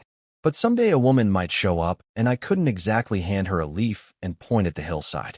Road, shelter, food, toilet. The list of things I needed to build was getting longer, and my wallet was getting nervous. My phone rang before I could call second aunt about lunch. It was my aunt on my mother's side, my Joma. She's the kind of woman who doesn't ask questions so much as launch verbal missiles at your face. "Where are you? Your door is locked. Are you dead?" I held the phone away from my ear to protect my hearing. I told her I was at the reservoir running a fishing business. She hung up on me mid-sentence and announced she was coming to find me. No discussion. No negotiation. Just click. 20 minutes later, she marched up the mountain path like a small hurricane wearing sandals. She stopped dead when she saw 20-something people spread along the waterfront with rods, tents, and umbrellas. Her hands went to her hips, and her head swiveled like a security camera scanning the premises. "What in the world have you done here?" I explained the fishing business. She asked how much per person. I said 200 for a full day. I could literally see her brain doing multiplication. Her eyes popped open like slot machines hitting jackpot. Several thousand a day just from entrance fees. Her entire attitude toward me shifted in real time. 5 minutes ago, she thought I was an unemployed disaster. Now I was a business genius. Amazing what basic arithmetic can do to family relationships. She told me my mom had sent her to check if I was eating properly. Sweet concern, terrible timing. But then she asked the magic question, "What do these people eat for lunch?" I started to say I'd call second aunt again, and she nearly bit my head off. "Second aunt, your uncle is a professional chef. He cooked at a big hotel in the city for over 10 years. The hotel closed, and he's been sitting at home watching TV and playing cards for 6 months. Why didn't you call him?" I stood there blinking. She was completely right. How did I forget about Uncle? The man could actually cook. Not farmhouse any cooking. Real, professional, hotel kitchen cooking. I called him immediately. He picked up in the softest, most defeated voice imaginable. The contrast between him and his wife was like comparing a whisper to a foghorn. I asked if he could come cook for 30 people and buy ingredients on the way. He said yes quietly. Then my aunt grabbed my phone and screamed into it. Buy extra meat. These men look hungry. Keep the receipt and HAO will pay you back. 1 second of silence from the other end. Then, got it, click. The family power structure could not have been more obvious if she'd been wearing a crown. Meanwhile, Wang Bing asked Zhou the question everyone was wondering. How did he escape his wife this morning? Zhou grinned like a fox who just robbed a chicken coop. His father-in-law had gone home and told Zhou's wife that Zhou showed excellent attitude and genuine remorse, and that today the old man was taking him to meet important business contacts to help his career. The wife bought it completely. She practically packed his bag and waved goodbye. Wang Bing's jaw dropped. Your father-in-law isn't a father-in-law. He's a deep-cover secret agent. Zhou puffed up with pride. This is what you call a father and son-in-law united. Together we are unstoppable. Wang Bing thought for a second and asked what would happen if they both got caught at the same time. Zhou's smile vanished instantly. Don't you dare jinx it. Just after 9, more cars came rumbling up the dirt road. 2 vehicles. 5 new people climbed out carrying full fishing setups. The one in front was young, maybe early 20s, wearing a branded fishing shirt with polarized glasses clipped to his hat. He jogged up to the dam, spotted me, and walked over with wide, excited eyes. Excuse me, is this Ding Family Bay Reservoir? Those 7 words were the most beautiful sound I'd heard all week. Strangers were finding me, people who'd never met. Wang Bing or Zhou, who had no connection to my village, who simply saw a video of a fish on a car and drove hours to get here. The internet had done its job. My reply comments had done their job. And every single person who walked through that invisible door made my fish grow faster, made my reservoir more legendary, and made my sad noodle-eating days feel further and further away. 32 people and counting. The reservoir was becoming real. 5 newcomers showed up saying they'd driven 3 hours after seeing the video. 3 hours. For a fishing spot they found in a comment section at 1 in the morning. I love the internet. I told them the fish here are guaranteed big, but I make 0 promises about anyone actually catching them. They didn't care. They scanned my QR code so fast I barely had time to hold it up. 32 fishermen now. 3,200 times speed. My reservoir was aging roughly 9 years per day underwater. At this point the fish down, there were probably developing opinions about politics. Around noon my uncle showed up on a janky electric 3-wheeler loaded with pots, pans, vegetables, and enough raw meat to feed a small village. The man looked nothing like a chef, skinny, dark-skinned, rough hands, could easily pass for a farmer who got lost on his way to the fields. But this guy spent 10 years behind a hotel kitchen stove before the place shut down, and now he'd been rotting at home for 6 months watching daytime television while my aunt slowly drove him insane. I offered him 6,000 yuan a month to come cook at the reservoir full-time. He started to say that was too much, which is exactly the kind of humble nonsense my aunt wasn't going to tolerate. Before the poor man could finish his sentence, she steamrolled right over him. 6,000 is fine. Your nephew is being generous. Say thank you. My uncle looked at her, looked at me, and quietly went back to building his outdoor stove. The man has clearly learned that silence is survival. I made a mental note to never, ever marry someone like my aunt. I'd rather fight an 80-pound fish with my bare hands every single day. My aunt and I went to wash vegetables at a mountain spring deeper into the reservoir area. She carried a basin of meat, I carried a basin of greens, and she talked the entire walk about how I needed to invest in infrastructure, proper kitchen, real tables, shelter from the sun. She wasn't wrong about any of it. The place was basically a beautiful lake surrounded by wilderness and dreams, with absolutely 0 facilities. No roof, no bathroom, no kitchen, no nothing. Just a QR code and some ambition. While we were scrubbing vegetables in the ice-cold spring water, I heard shouting from the fishing area. Multiple voices, all yelling at once, the unmistakable sound of something big happening on someone's line.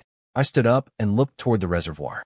Sure enough, a guy had his rod bent practically in half with a crowd forming around him. That guy was Lee Howren, a 20-something local who'd seen the Land Rover fish video about 20 times before midnight, couldn't sleep, and messaged my account at 1 in the morning expecting nothing. I actually replied, because I was also awake at 1 in the morning spamming comments like a maniac, and he couldn't believe a real person answered. He was suspicious it might be a scam, but the temptation was too powerful. Left his house at 3 a.m., drove almost 3 hours, arrived at my village just in time to join the morning convoy. His first few hours were miserable. Nothing bit. Everyone around him was pulling up fish while his float sat there motionless like a tiny plastic statue. He started wondering if he'd chosen a cursed spot. The sun was cooking him, his eyes were closing, and he was seconds away from falling asleep, sitting up after being awake for over 20 hours straight. Then his rod almost flew out of his hands. Something massive grabbed his bait and tried to leave the country with it. Lee Howard screamed, "It's here," and held on with everything he had. The rod curved so dramatically the tip nearly touched the water. The buzzing of the fishing line cutting through the reservoir sounded like an angry wasp the size of a dog. 2 nearby fishermen abandoned their own rods and sprinted over to watch. Here's the problem. Lee Howard's biggest fish ever was an 8-pound carp. This thing on his line felt like at least 50 pounds. The gap between what he'd experienced and what was currently trying to drag him into the lake was roughly the gap between driving a bicycle and piloting a space shuttle. He had no idea what to do. The fish went left. He yanked right, hard, with every muscle in his body, which was exactly wrong. The peanut gallery around him went ballistic. Don't pull so hard. Let it run. Your drag is too tight. Follow the fish. 6 different fishing experts all screaming contradictory instructions at a sleep-deprived young man fighting for his life against an underwater freight train. He was panicking so badly he forgot which hand was supposed to do what. The fish changed direction. Lee Howard's feet couldn't keep up. He slipped. His body lurched forward, and he instinctively bear-hugged the rod like it was a life raft. At that exact moment, the fish made one explosive charge toward the center of the reservoir. Snap! The line broke. Clean. Done. Lee Howard sat on the ground staring at his limp rod while the universe processed what just happened. 2 seconds of pure silence. Then sighs. So many sighs. The collective disappointment of 30 fishermen exhaling at the same time probably changed the local wind patterns. Wang Bing yelled from his spot that there were plenty more fish, and at least the rod survived. Lu Jun walked over and patted Lee Howard on the shoulder with the most backhanded comfort I've ever witnessed. Don't feel bad, brother. That fish was probably only 30 or 40 pounds. Not even a real big one. Another guy twisted the knife further. Yeah, with a truly huge fish you can't even lift the rod at all. So technically yours was small. Lee Howard looked up at both of them from the ground with dead eyes and said, "Thank you. But could you please stop comforting me?" Every word is making it worse. The crowd dispersed. Everyone went back to their spots. The reservoir went quiet again. And somewhere under the surface, a fish with a broken piece of line still in its mouth was swimming away, completely unaware that it had just ruined a young man's entire week and provided premium entertainment for 30 spectators who would retell this story for years. I looked at the 3 basins of vegetables we'd washed and did some quick mental math. 27 hungry men who'd been sitting in the sun since dawn versus a pile of greens that wouldn't satisfy a medium-sized rabbit. Something had to change or lunch was going to turn into a riot. "Aunt, this isn't enough food. I'm going to grab some fish." She waved me off without looking up from her meat washing. Go, go. Hurry up. Your uncle already lit the stove." I jogged over to Wang Bing's fishing spot. The man had been on fire all morning. His fish keeper was churning with catches, sounding like a small war was happening inside it. I handed him a cigarette and asked to borrow a couple of fish for lunch. He didn't even take the cigarette, just waved both hands covered in bait paste and told me to take whatever I wanted. I pulled out 2 fat crucian carp and a thick bream, dropped the keeper back in the water, and turned to leave. That's when Joe screamed 5 meters behind me. "Oh, holy! It's here!" His rod was bent into a rainbow. The line was buzzing against the water so loud it sounded like an angry electrical wire. People came running from everywhere.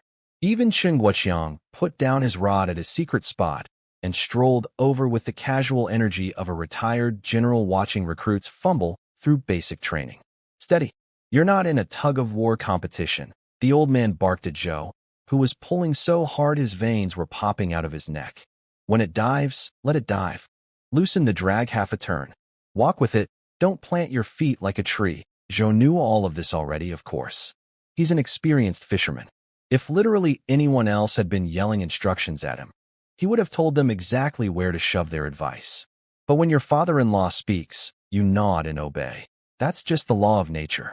I stood there holding 3 dead fish, watching this battle unfold with great interest. The pull on that rod was serious, another big one, maybe record-breaking. I was mentally calculating how much this would add to today's revenue when my thoughts were violently interrupted. How? Where are those fish? Did you jump in the water to catch them with your hands? Stop wasting time. My aunt's voice exploded across the entire reservoir like a cannon blast. 2 wild ducks that had been peacefully floating near the shore panicked and flew away. I'm pretty sure fishermen on the far side of the water felt a small earthquake. I tucked my neck into my shoulders like a turtle and sprinted back to the cooking area. Some battles you just don't fight. My uncle was already working the makeshift stove, swirling a big iron ladle through sizzling oil. The man spent a decade as head chef at the biggest hotel in the county.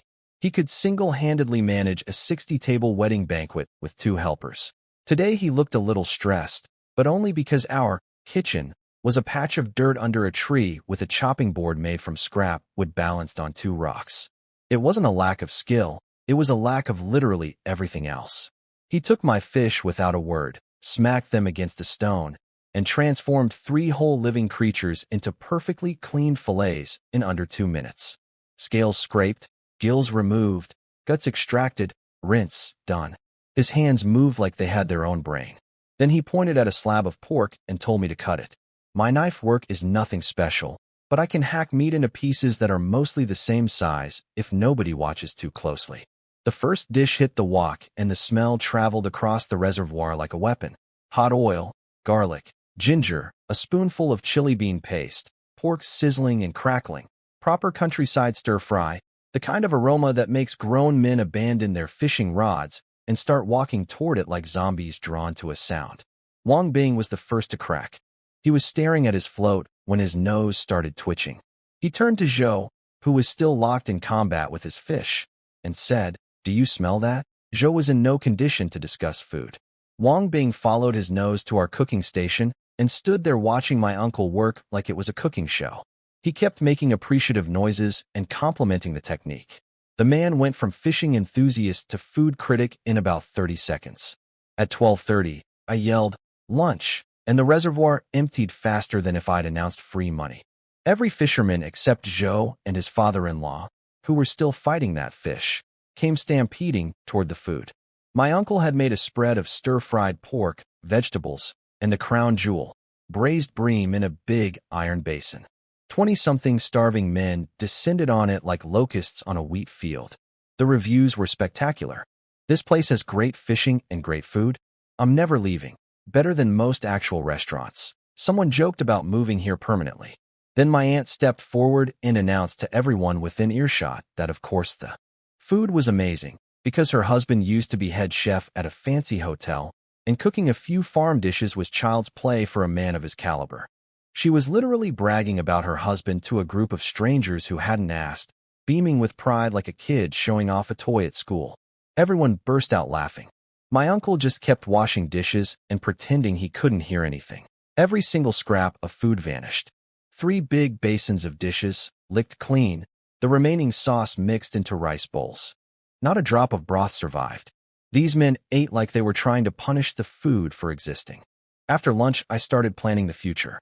Those fishermen had asked me to stock water and cigarettes for sale.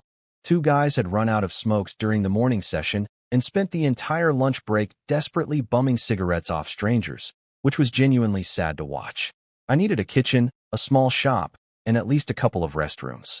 For structure's minimum, I called Grandpa Xiang, my go-to village muscle, and asked about getting wood beams for construction. He told me freshly cut wood wouldn't work, but he had over 10 dried beams stored at home and could check with other villagers for more. Rural families always keep spare timber around. Old habit from when you could just cut trees off your own mountain without filling out 17 government forms.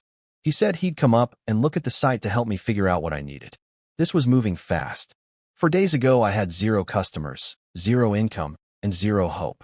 Now I was hiring a professional chef, planning construction, and running a fishing operation that was accelerating time itself underwater. 3,200 times speed. 9 years of fish growth per real day. The fish were evolving faster than my business plan, and my business plan was evolving faster than I ever thought possible.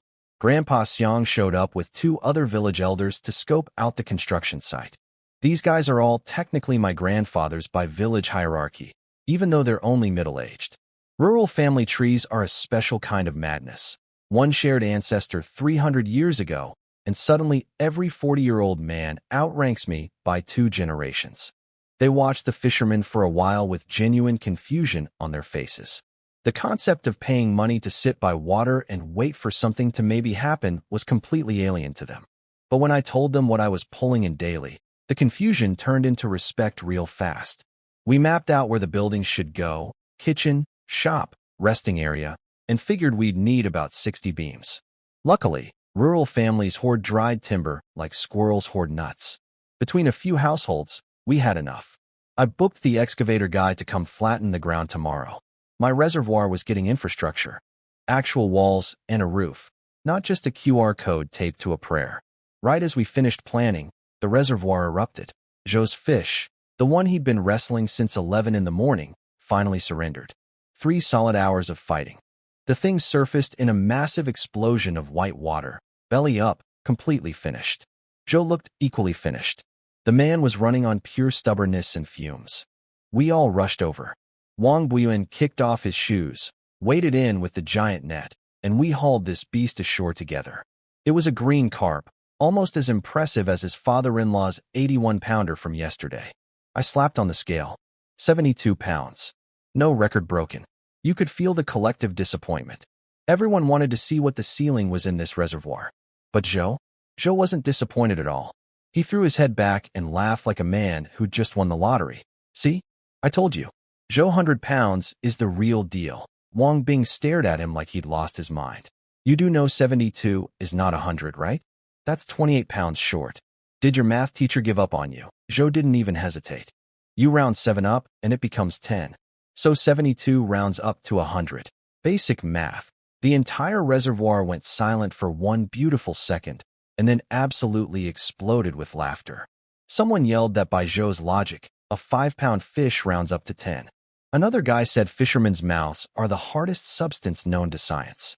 Zhou stood there grinning, completely unbothered, soaking in the chaos he'd created. Then he pulled out his phone to post on social media. 3 photos, a caption about being the real 100 pounds, and a hand shot out of nowhere and blocked his screen. His father-in-law materialized behind him with a face that said, "Choose your next action very carefully. You want to live or die, Dad? It's just a social media post. Last time you posted, your wife snapped every rod you own and almost divorced you." Cold sweat instantly appeared on Zhou's forehead. The phone went back in his pocket faster than it came out. Wang Bing was wheezing with laughter. I miss the old Zhou. The fearless Zhou. Zhou sighed deeply. You don't understand my life. Starting around 2:30, the reservoir went absolutely insane. A 41-pound grass carp on the east side. The guy fighting it was literally being dragged along the shore like a dog on a leash. Then a 54-pound green carp on the west side. Then a 58-pound bighead. Then a 62-pound bighead half an hour later. For monsters in 2 hours. Nobody broke Chen Guoqiang's record, but nobody cared anymore. This wasn't a fishing spot. It was a factory that produced enormous fish on demand. Guys were secretly swapping their rods for longer ones, switching to thicker lines. Everyone had the same thought burning in their brains. Who's going to be the first to break 100 pounds? I stood on the dam watching them upgrade their equipment in real time and thought about what was happening below the surface. 3,200 times acceleration. Every hour that passed, these fish gained months of growth. The 100-pounder they were all dreaming about wasn't a fantasy. It was an inevitability. And every fisherman chasing it was making every fish bigger just by being here. At sunset, I did the final count. 27 full-day tickets at 200 each, 5,400. 5 big fish bought for takeaway. Zhou's 72-pounder, the 41, the 54, the 58, the 62, totaling 3,740. Minus about 100 in buybacks for small fish. Grand total for the day, 9,000 yuan. 9,000. I stared at my phone and had to remind myself this was real life. A week ago, I was rationing instant noodles. A week ago, village aunties were calling me a waste of a college degree. Now I was making more in a single afternoon than my dad earns in a month at his factory job. The costs were almost nothing. Fish grow for free when time does the work. My profit margin was basically my entire revenue minus some noodles and an excavator rental. As everyone packed up, Joe tried to convince Wang Bing to buy his fish and do another triumphant city cruise. Wang Bing hesitated. Yesterday's 9-point traffic ticket was still fresh. But before he could fully decline, a cluster of other fishermen crowded around with their own trophies, all wanting in on the action. The fish on a car phenomenon was becoming a tradition, and I hadn't even been open a full week. 9,000 yuan in my pocket. Construction starting tomorrow. A professional chef on payroll. Fishermen already planning return trips. And somewhere in the deep water, creatures were growing that would make today's catches look like appetizers. The only question was how big things could get before something truly crazy happened. And honestly, with my system pushing fish past the boundaries of biology, truly crazy felt like it was right around the corner. The fishermen couldn't resist. One guy pointed out that yesterday's ticket was only because the fish covered the license plate.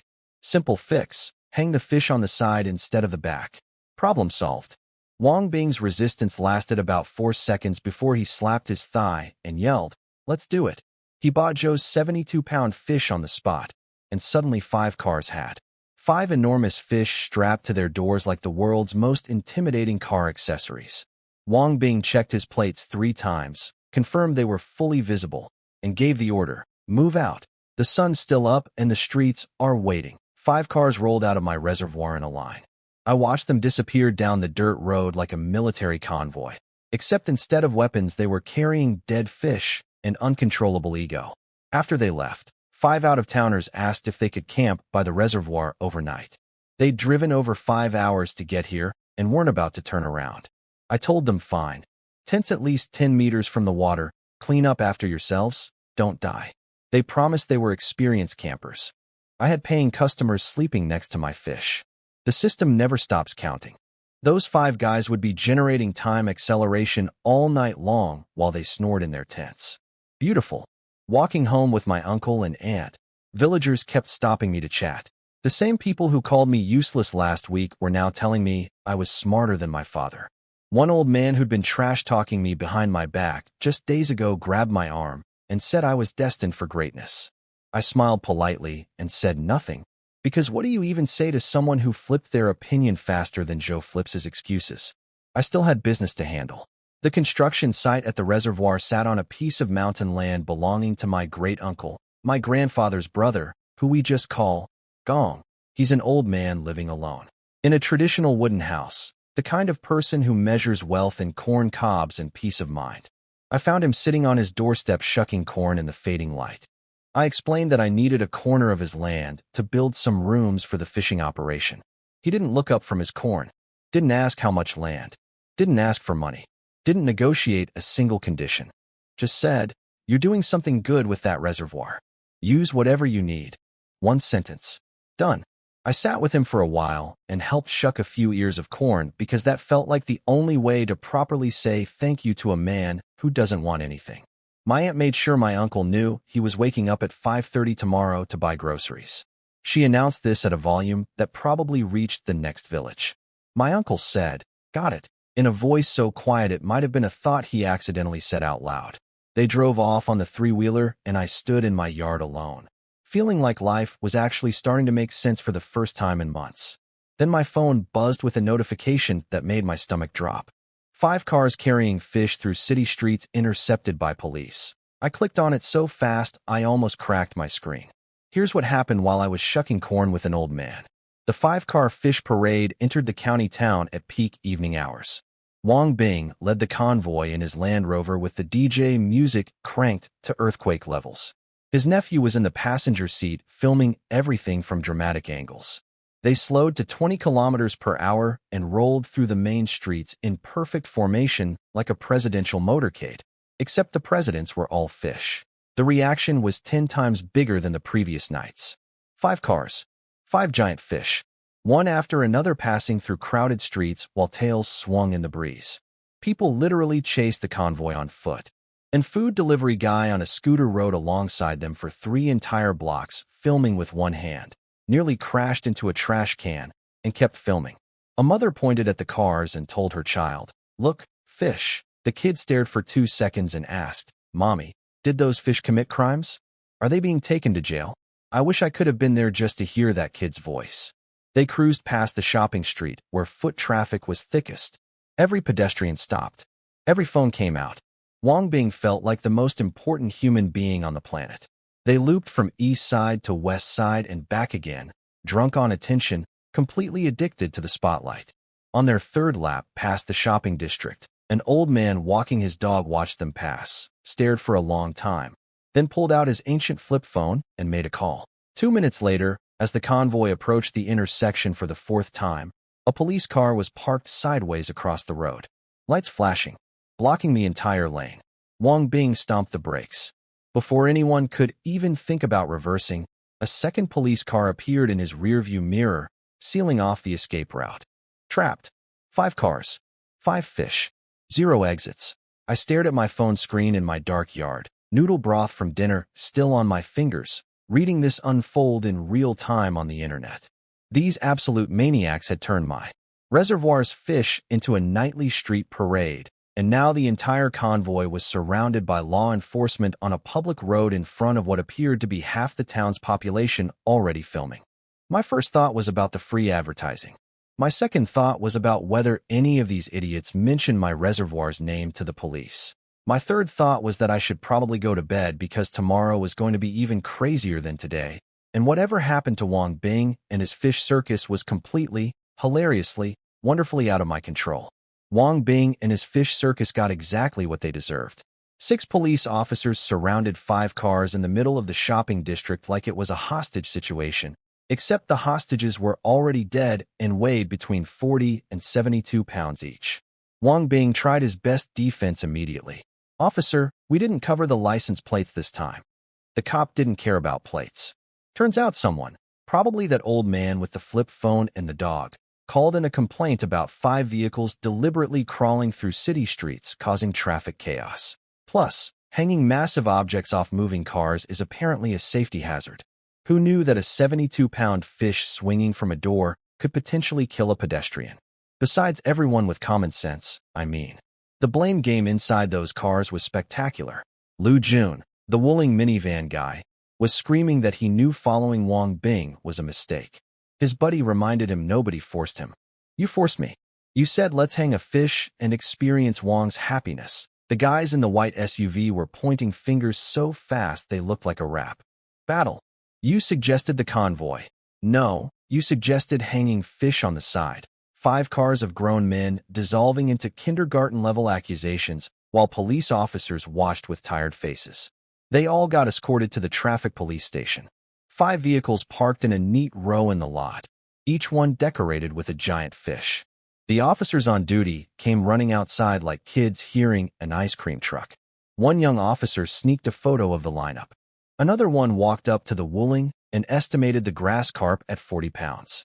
The fisherman corrected him, 41, then realized he was standing in a police station arguing about fish weight. The brain does strange things under pressure. During Wang Bing's interview, the officer asked how many times they'd done this. Wang Bing admitted twice. The cop flipped through his notes and said, "Yesterday 1 car, 1 fish. Today 5 cars, 5 fish. Tomorrow 10 cars. Next week a full parade with marching bands." Wang Bing promised with his entire soul that there would be no next time. I believe him about as much as I believe Zhou when he says he's done fishing.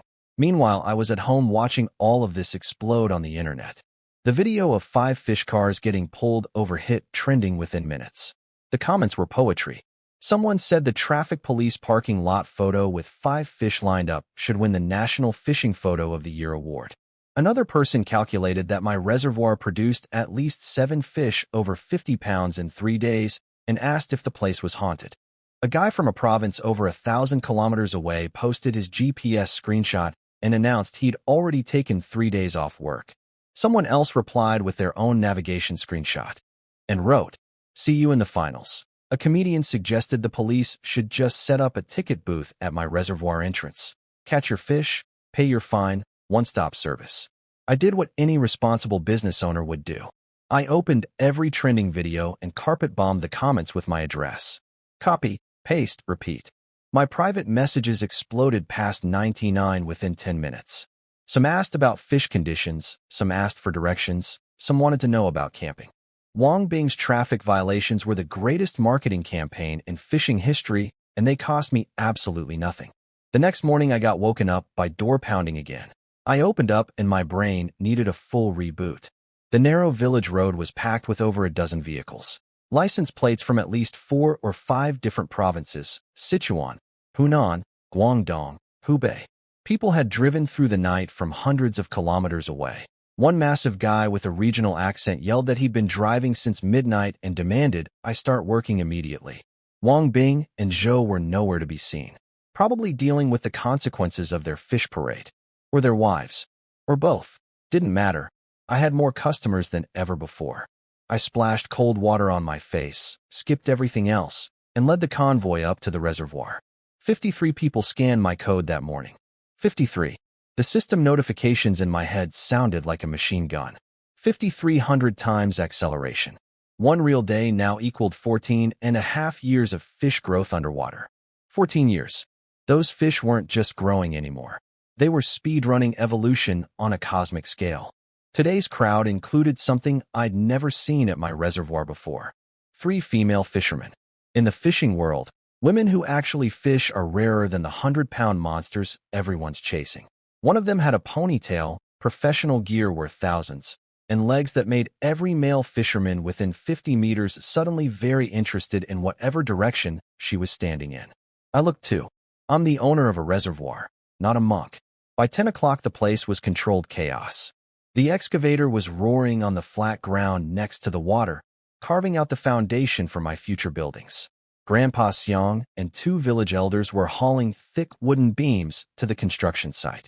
My uncle arrived on his busted 3-wheeler loaded with vegetables and enough pork to feed a small army. He took one look at the 50-plus crowd and told me he physically couldn't cook for this many people alone.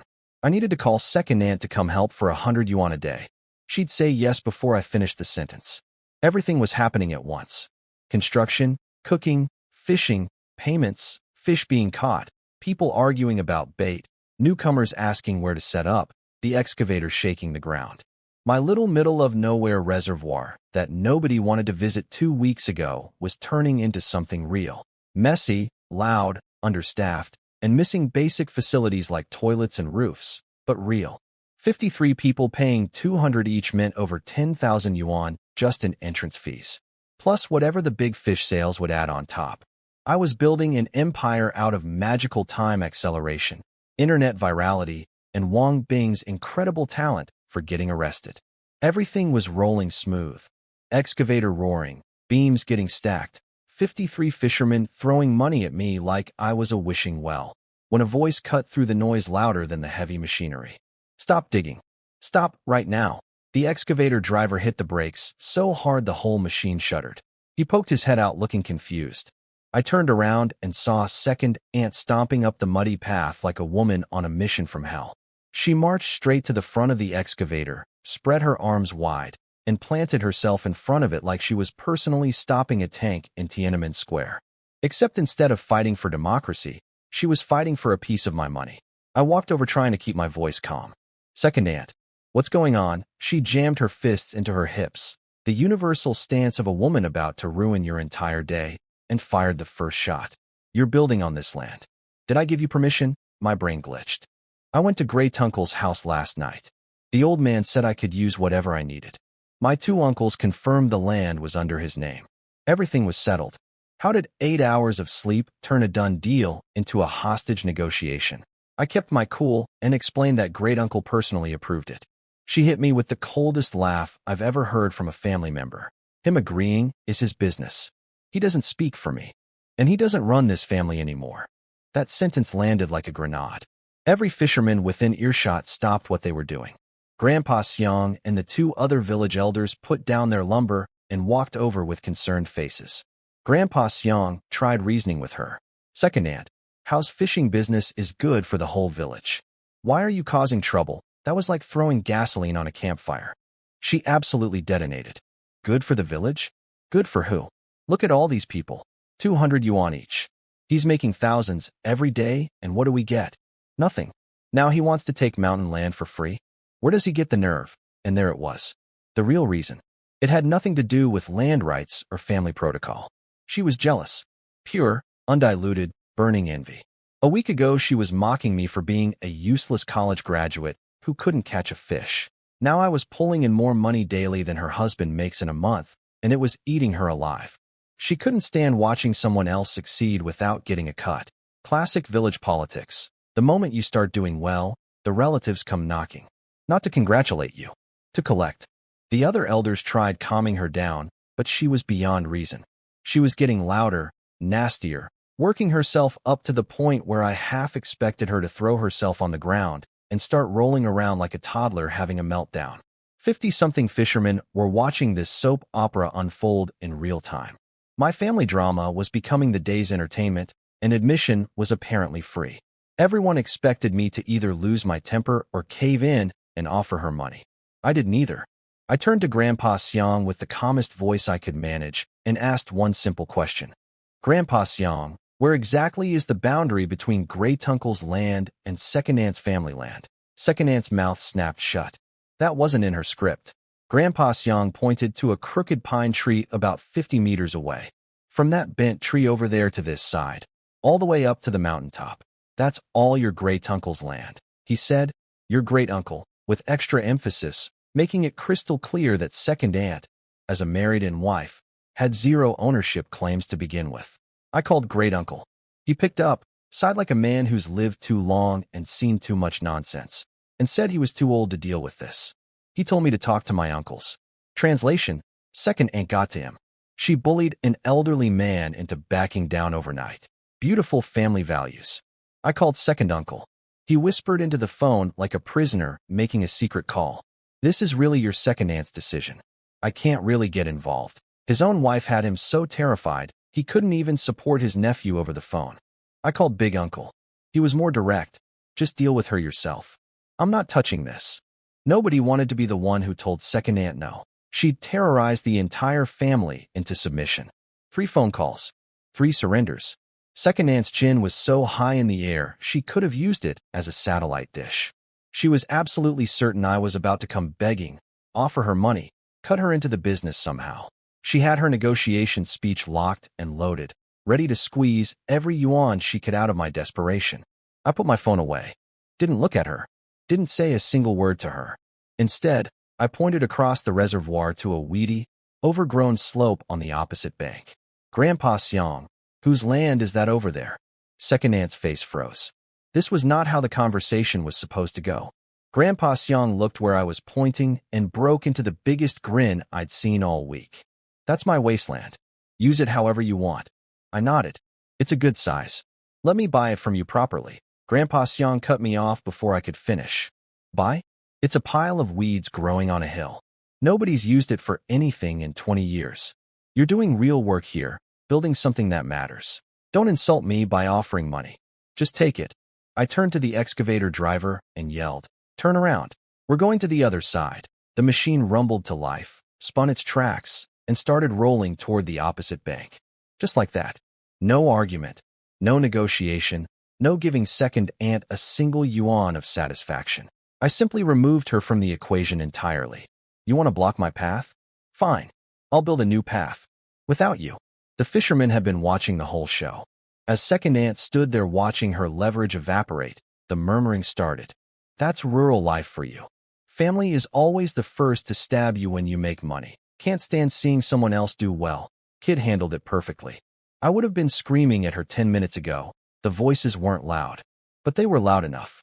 Second Aunt's face cycled through white, red, and a shade of purple I've never seen on a human before.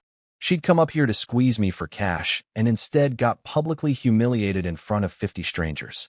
She turned around without a word and disappeared down the dirt path like a deflating balloon. Grandpa Xiang patted my shoulder. Don't take it personally. Your great-uncle understands everything. He just doesn't want conflict at his age. Let her throw her tantrums. I told him I appreciated what he did, and I wouldn't forget it. He waved me off. Save the speeches. Get back to work. So I did. Because fish don't care about family drama. And neither does money. Second aunt's tantrum actually created a practical problem I hadn't thought about. I was planning to hire her as kitchen help for my uncle, but after she tried to hold my entire construction project hostage over jealousy, that was obviously dead. I needed a replacement immediately because 53 hungry fishermen were going to turn into 53 angry fishermen in about 2 hours. I asked Grandpa Xiong if his wife was free. He laughed and said all she does is feed 2 pigs and sit around. One phone call later, she was on her way up with an apron and a sense of purpose. Problem solved in 30 seconds. Second aunt could have had 100 yuan a day for chopping vegetables, but instead she chose to publicly embarrass herself in front of half a province's fishing population. Smart moves all around. While the excavator rumbled away on the new site across the reservoir, I did my usual patrol along the shore. What I noticed made my brain do a backflip.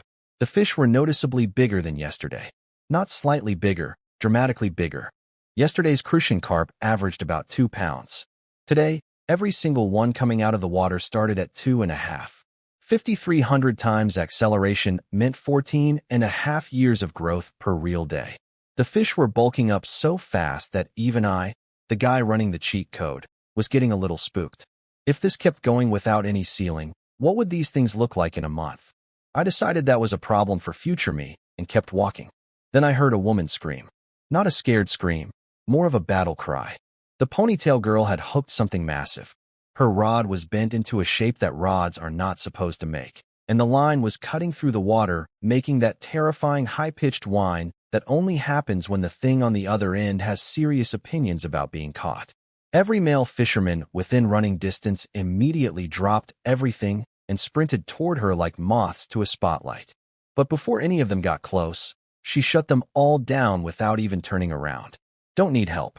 I've got this. 5 grown men skidded to a halt and stood there awkwardly with their hands in their pockets, reduced to spectators. Her short-haired friend crouched behind her calmly holding a water bottle, completely unbothered, like watching her buddy fight sea monsters was a regular Tuesday activity. I moved closer and watched her technique. She was genuinely good. The way she timed her pulls, the way she released pressure at exactly the right moments. This wasn't some beginner who accidentally hooked a big one. She knew what she was doing. Her arms were shaking, but she refused to give an inch. The fish dragged her forward repeatedly, her shoes leaving long scrape marks in the dirt, and she just dug in harder every time. 40 minutes into this war, the fish surfaced. The reservoir went dead quiet for about half a second, then erupted like a stadium. That black back rising out of the water was enormous. Bigger than Chung Guiqiang's 81-pounder from 2 days ago. Visibly, obviously, terrifyingly bigger. People started screaming about 100-pound fish. The record was about to fall, and everyone knew it. The guys who'd been rejected earlier suddenly developed very creative reasons to offer help again. Miss, your arms are too thin for this. 100-pound fish is too valuable to lose. Let me take over. I won't ask for anything in return. They weren't worried about her safety anymore. They were fantasizing about being the one holding the rod when that monster came ashore. Every single one of them would have traded a kidney to swap places with her. She ignored all of them. Completely. Like they were wind. Then the fish did something nasty. It dove straight down with zero warning. A sudden, violent plunge that sent all its power ripping through the line and up the rod. The force yanked her clean off her feet. She screamed, and the next thing anyone saw was her entire body splashing face first into the reservoir, rod and all. People lunged toward the water, but her friend was fastest. She kicked off her shoes, waded in, and grabbed the ponytail girl's arm. Another fisherman helped haul her back to shore. The water was only waist deep, so she was never in real danger, but she was completely drenched. Her thin sun protection jacket was plastered to her body like cling wrap, and I am a 24-year-old male with functioning eyes, so I will simply acknowledge that observation and move on. The moment she got her footing on dry land, she didn't check for injuries, didn't wring out her hair, didn't thank the people who pulled her out. She spun around and stared at the water. The line was snapped. The surface was calm. That 100-pound monster was gone, swimming free somewhere in the deep with a piece of her fishing line as a souvenir. She kicked her broken rod so hard it skidded across the rocks, and let out a word that nice young ladies are not supposed to know. The fishermen who'd been approaching with sympathetic faces took one look at her expression and reversed course immediately. Nobody wanted to be within blast radius of that fury. I watched the whole thing from across the reservoir. Her friend helped her to the white SUV to change into dry clothes. Grandpa Xiong walked past me carrying a beam, saw me watching, and elbowed me in the ribs with a grin. "You're 24, Hal? Time to find a wife?" I pretended to be reading my phone. He kept going. "Your reservoir's getting popular. Lots of girls will come fishing. You've got home court advantage, you know what I mean?" I told him to focus on his lumber and stop meddling in young people's business. He snorted, said everyone was young once, and walked away laughing. About 10 minutes later, the ponytail girl emerged from her SUV in fresh black athletic wear, grabbed a backup rod from her trunk, and started walking back toward the fishing spots. I figured as the owner I should at least check on a customer who literally fell into my product, so I walked over and said something about being careful near the slippery banks. She turned and looked at me. Up close, I could see her face clearly for the first time. Very pale skin, sharp features, the kind of face that's more striking than soft. Beautiful, definitely, but in a way that also suggested she could beat you at arm wrestling and wouldn't feel bad about it. Her expression was frozen at approximately -40 degrees. She stared at me and said, completely out of nowhere, "Don't get cocky too early, boss." I pointed at myself. When was I cocky? She didn't answer. Just turned around, walked to her fishing spot, and started setting up her new rod. I stood there alone, holding nothing but confusion, watching her back disappear along the shoreline. What just happened? What did I do? Was she mad at me, mad at the fish, or mad at the concept of gravity? I had absolutely no idea, and something told me asking would only make it worse. Cars kept rolling in all morning like my reservoir had a magnet for people with too much free time and not enough common sense. 65 fishermen by midday. 6,500 times acceleration. Every 24 hours, my fish were aging 18 years. Somewhere down in the dark water, there were probably fish older than my grandparents in fish years, and they were getting older by the minute. My uncle cooked lunch like he was trying to earn a Michelin star in the wilderness. The man unleashed a decade of hotel kitchen experience on a makeshift stove under a tree, and these fishermen, guys who normally eat gas station sandwiches and cold rice balls on their fishing trips, were losing their minds over actual hot food cooked by someone who knows what seasoning is. One guy told me the 200 yuan entrance fee was worth it just for the meal alone. Another said my uncle was wasting his talent cooking in the mountains and should open a restaurant downtown. My uncle just wiped his sweat and told me privately that if I didn't find him a proper assistant by tomorrow, his arms were going to fall off. I promised Grandpa Xiang's wife would be on permanent kitchen duty starting tomorrow at 100 yuan a day. She'd already proven herself today washing and chopping like a machine. I spotted the ponytail girl sitting alone eating her second bowl of rice in silence. She had the focused energy of someone refueling a fighter jet between missions. Whatever happened this morning with the fish that pulled her into the water clearly hadn't killed her appetite or her determination. The afternoon was supposed to be slow. Hot sun, lazy fish, drowsy fishermen. That's how normal reservoirs work. Mine apparently didn't get the memo. The fish went absolutely berserk after lunch. Within 10 minutes, 3 fishing rods exploded. Not figuratively, literally snapped in half, pieces flying through the air like shrapnel. The first guy barely got halfway through his victory scream before his 200 yuan bargain rod cracked at the second section and launched the top half into orbit. Before anyone could finish laughing, another rod popped 50 meters away. Then a third. The shore sounded like a fireworks show, except instead of celebrating, people were mourning their equipment. An old-timer smoking a cigarette watched a newbie crouch over his broken rod looking like his dog just died, walked over, and delivered the most savage fishing advice I've ever heard. "Kid, any rod under 1,000 yuan is just a chew toy for the fish down there. You're not fishing, you're making donations." Between 2 and 5 o'clock, the reservoir entered what I can only call monster hour. A 56-pound grass carp came out first. Then a 78-pound green carp that took an hour and a half to tire out. Then a 76-pound bighead. Then 3 more, 52, 60, 66. 6 fish over 50 pounds in a single afternoon. Every time one surfaced, the entire shore transformed into a carnival. Crowds forming, phones filming, people shouting weights like auctioneers. The energy was insane. But the one number on everyone's lips was 81. That was still the record. Chun Guoqiang's green carp from 2 days ago, and nobody could crack it. The 78-pounder came heartbreakingly close. Someone joked that the fish just needed a few more years of growth, and they should come back later. Someone else yelled that whoever first breaks 100 pounds at this reservoir would receive a full-on bow from him, forehead to the ground. Everyone laughed, but under the laughter was something serious. The 100-pound mark was becoming the white whale. Everyone wanted it. Everyone believed it was down there. And with 6,500 times acceleration pumping away beneath the surface, they were more right than they could possibly know. At 6 o'clock, I started settlements. The ponytail girl walked up with a completely empty fish keeper. She'd spent the whole day catching small fish and released every single one. Didn't want a penny of buyback. I opened my mouth to ask how her day went, and she cut me off before a single word came out. She ripped off her hat, fanned herself with it, glared at me like I'd personally insulted her ancestors, and said, "Boss, you just wait. I'm bringing people back to get revenge." Then she got in her SUV and drove away in a cloud of dust.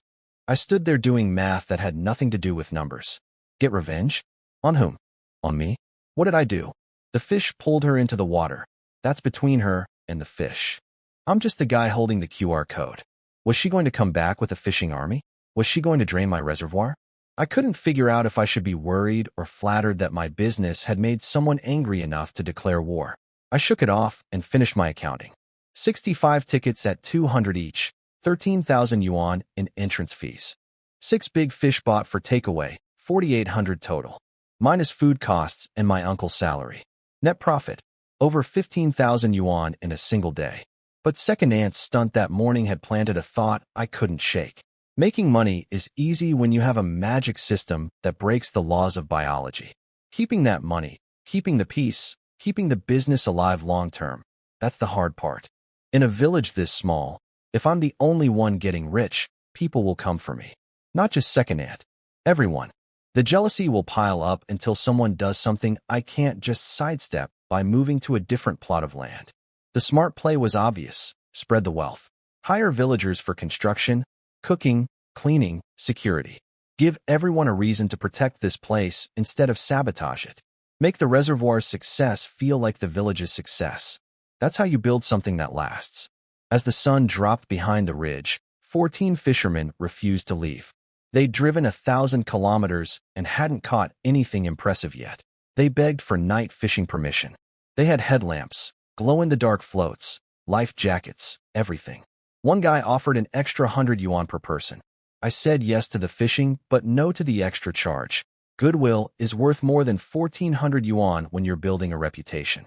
The reservoir went dark and quiet.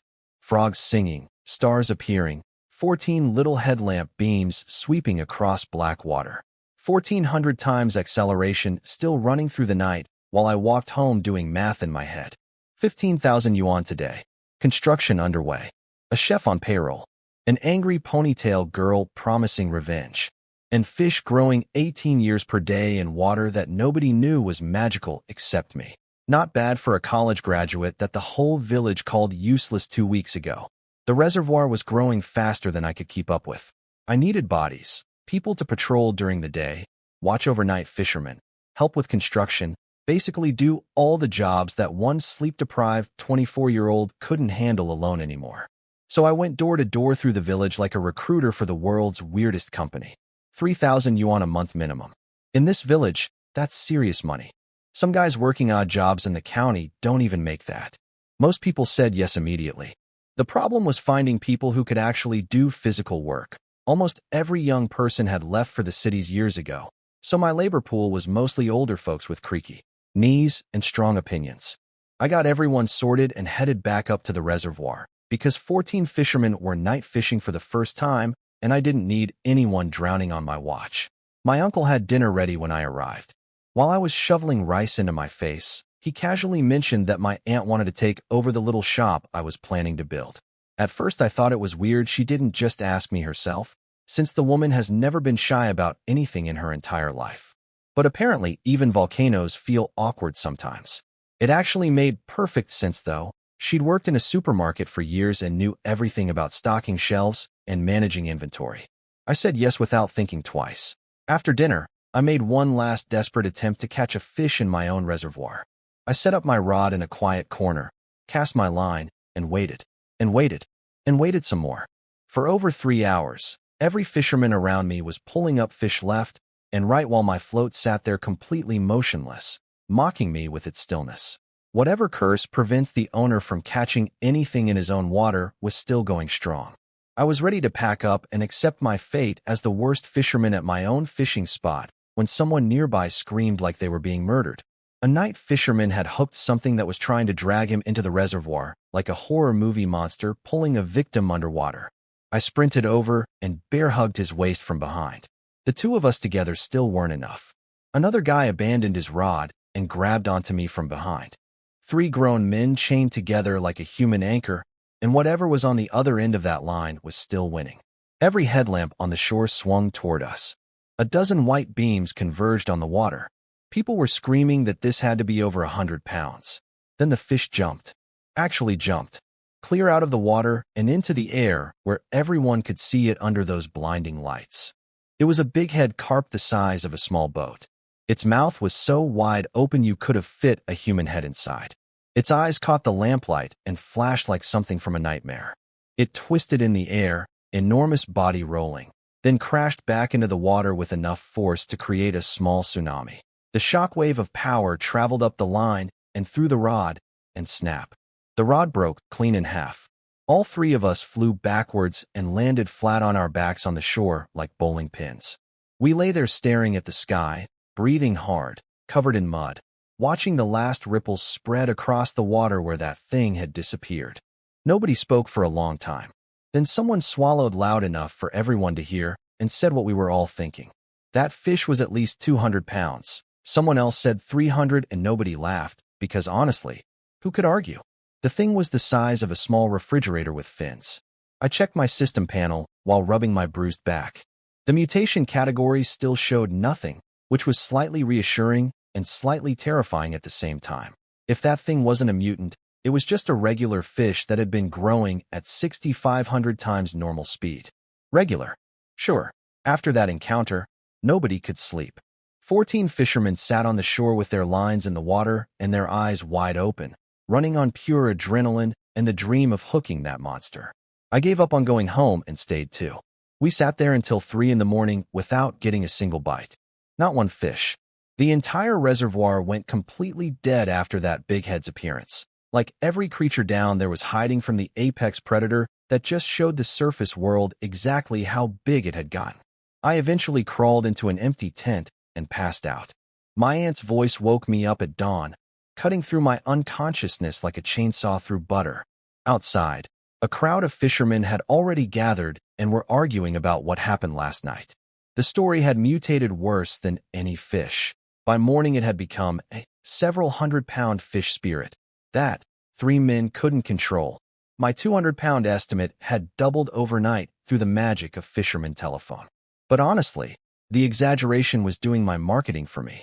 People who'd never heard of my reservoir were now obsessing over a mythical lake monster, and the only way to find it was to pay me 200 yuan. My aunt pulled me aside to discuss the shop situation.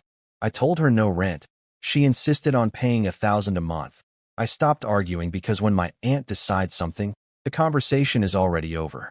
1,000 yuan was pocket change compared to what I was pulling in now anyway. Wang Bing and his nephew showed up too, which surprised me because they'd sworn to focus on work for a few days.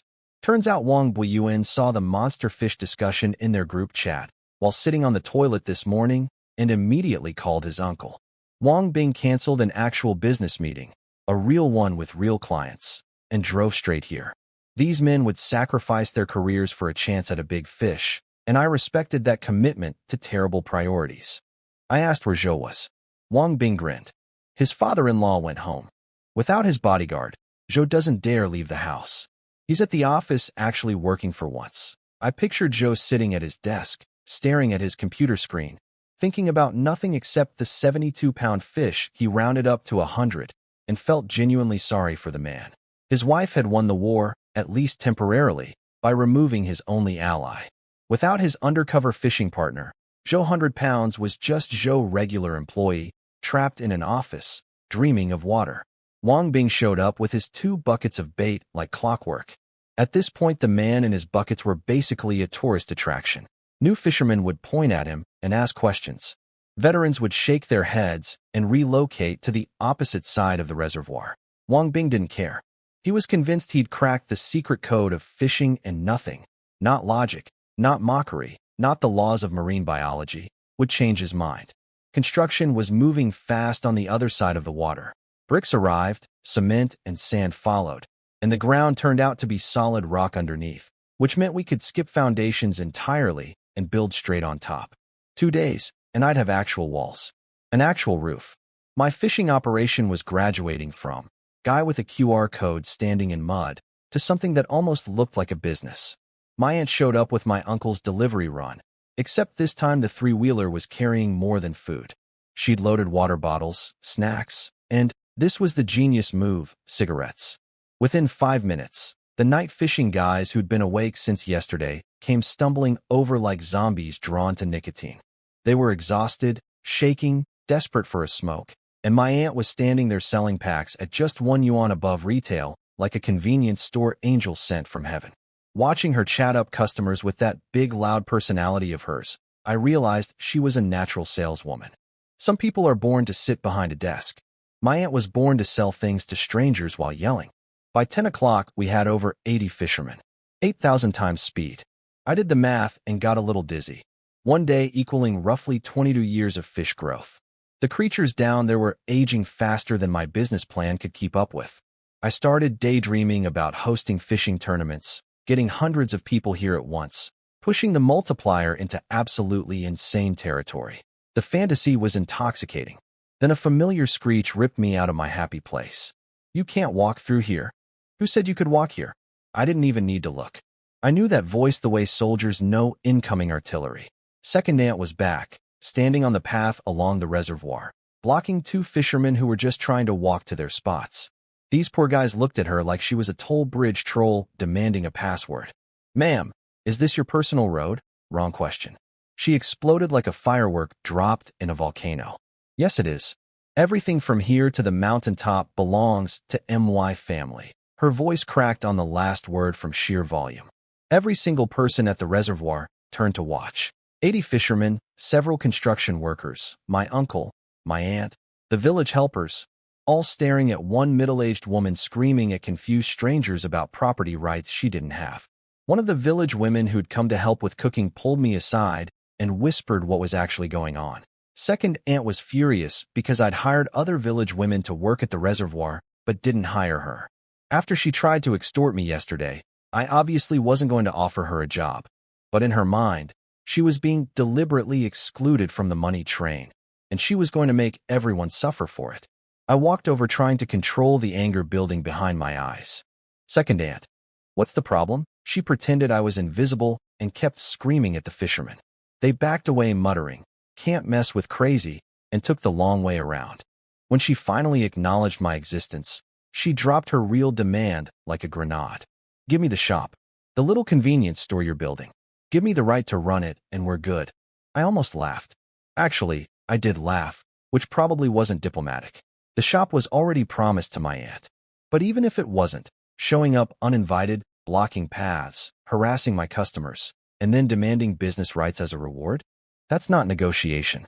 That's hostage-taking with extra steps. Before I could respond, a voice thundered from behind me that made even second aunt flinch. "You want the shop?" Did I hear that right? My aunt had materialized out of nowhere, clutching a handful of unwashed green onions like a weapon. She must have some kind of radar that detects threats to her commercial interests, because she crossed the entire construction site in record time. What followed was the most spectacular verbal cage match I have ever witnessed between 2 middle-aged women. Second aunt fired first. The shop should be run by someone from the village, not an outsider. My aunt fired back. She's my blood relative's aunt, invited by the owner himself. And what exactly has second aunt contributed to this operation besides drama? Second aunt pulled the history card. Her husband helped my dad build our house years ago. My aunt destroyed that claim instantly. She said second aunt's husband drank 2 beers, napped all afternoon, and it was actually my uncle who carried the heavy beams. Second aunt screamed that my aunt was lying. My aunt screamed louder that second aunt was lying. The two of them were standing 3 feet apart, veins bulging, voices reaching frequencies that probably upset neighborhood dogs in the next county. Second aunt switched tactics and went for my emotions. She reminded me that she brought me food when my parents were away working. She asked if I had any conscience left. My temple was pulsing so hard I thought my head might actually pop. I took a breath and offered her a real job, managing order and security at the reservoir, 3,200 yuan a month. Good money. Honest work. She spat it back in my face. 3,002? You think I'm a beggar? She wanted the shop or nothing. She marched to the middle of the path and spread her arms like a human roadblock. Nobody passes until I get what I want. My aunt laughed coldly. You think you can stop anyone? They went at it again. Volume increasing, reason decreasing, green onions waving dangerously. I'd had enough. Stop. I yelled loud enough to surprise even myself. Both women froze mid-sentence and stared at me. Second aunt smirked, assuming I was about to cave. She threw one last line over her shoulder as she walked away. Think it over, How? Come find me when you're ready. I didn't respond to her. I didn't respond to anyone. Instead, I walked to the dam where a pile of broken fishing rods had been accumulating over the past few days, snapped, cracked, destroyed by the monsters living in my water. There were about 20 or 30 of them. I picked them all up, carried them to the boundary line between my land and second aunt's family's territory, and started jamming them into the ground one by one. A fence, made of broken fishing rods, marking exactly where my property ended and hers began. No words necessary. No negotiation required. Just a line of shattered carbon fiber sticking out of the earth like a very petty, very satisfying middle finger. I planted the last broken rod into the dirt, stood up, and stepped back to admire my masterpiece. 30-something snapped fishing rods jammed into the earth in a straight line, each one about a meter apart. Some were just stumps. Some still had tangled fishing line dangling off them, swaying in the breeze like sad little flags of surrender. Together, they formed the most petty, most beautiful, most passive-aggressive fence in the history of rural property disputes. Second aunt stood 15 meters away trying to figure out what was happening. Her face went from smug to confused to something I can only describe as spiritually constipated. She finally understood. I was marking the boundary. Her side, my side. No words needed. Just a wall of broken carbon fiber saying everything I couldn't say politely. Then the most wonderful thing happened. A fisherman walked over holding a rod that had just snapped fighting a big fish. Boss, mine broke too. Can you add it to the fence? I took it from him and plugged it into the ground at the end of the line. Then 2 more guys came with their broken rods. Then another. My fence was growing organically, powered by the very fish that kept destroying people's equipment. Second aunt watched this community art project expand in real time, opened her mouth, closed it, opened it again, and finally just hissed, "You wait," before stomping away. Terrifying threat from a woman who'd now lost 2 confrontations in 2 days. During my afternoon patrol, I noticed something scientifically interesting that temporarily distracted me from my family soap opera. The crucian carp had hit a ceiling. Every single one coming out of the water weighed between 2.5 and 3 pounds. Not 1 gram over 3. Wild crucian carp normally max out around 1.5 pounds, so 3 pounds was exactly double their natural limit. Same pattern with white strip fish. They were all topping out at about 1 pound 2 ounces, which was precisely double their normal maximum. My system could push small fish to twice their biological limit, but no further. That was their wall. The big fish, though? Green carp, grass carp, bighead? Their natural limits are already enormous. Double their maximum, and you're looking at creatures that belong in a monster movie. That thing that jumped out of the water last night and snapped a rod while dragging 3 men across the shore. I still didn't know how heavy it was, and honestly, I wasn't sure I wanted to find out. While I was pondering fish biology, one of the fishermen provided the comic relief I desperately needed. This guy was sitting cross-legged by the water, making weird hand signs like a ninja from an anime show, muttering under his breath. Someone asked what he was doing. Dead serious, no trace of irony. He said, "I'm summoning the fish. I saw it on a fishing video. You bow to the water 3 times, recite a special chant, and the fish come to you." A small crowd gathered to watch this ritual. He stood up, cleared his throat, bowed 3 times to the reservoir with genuine reverence, and chanted something nobody could understand. Then he sat back down with the confidence of a man who just unlocked a cheat code, staring at his float with laser focus. 2 minutes later, his float moved. 2 gentle taps, then a sharp plunge downward. He jumped up screaming, "It worked," and yanked his rod with the enthusiasm of a lottery winner. He pulled up a turtle, a tiny one, palm-sized, all 4 legs tucked into its shell, playing dead, probably regretting every life decision that led to this moment. The silence lasted exactly 1 second before the entire reservoir erupted into the hardest laughter I'd heard since opening day.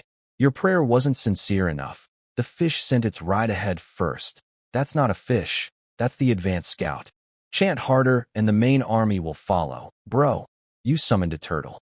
The fish saw your ritual and sent their slowest guy as a joke." The poor man stood there holding his turtle, face frozen somewhere between humiliation and genuine confusion about where his spiritual fishing technique went wrong. By evening, twice as many people wanted to night fish compared to yesterday. I hired a village kid named Ding Xiaojun to do overnight security, recently discharged from the military, built like a fire hydrant, and capable of staying awake through anything. 200 yuan per night. The kid took the job like he'd been assigned a military mission. Perfect hire. I was dragging myself toward the village, running on fumes after barely sleeping the night before, when my phone rang. "Dad." My father almost never calls first. We exchanged the usual pleasantries, weather, food, health, dancing around whatever he actually wanted to say. I could feel the real topic lurking behind every casual sentence like a shark fin circling a swimmer. Then he dropped it. "Your second aunt called your mother. She was crying. Said you humiliated her in front of dozens of people and blocked her family's road with broken fishing poles. Of course she called my mom. Of course she cried. The woman who screamed at my customers and tried to extort a business from me somehow became the victim in a 10-minute phone call. I explained what actually happened, both incidents, the full truth. Dad listened, then delivered the classic parent response that drives every ambitious kid insane. She's wrong, but you're the younger generation. Just give her the shop. Your aunt can do something else. Keep the peace. Keep the peace."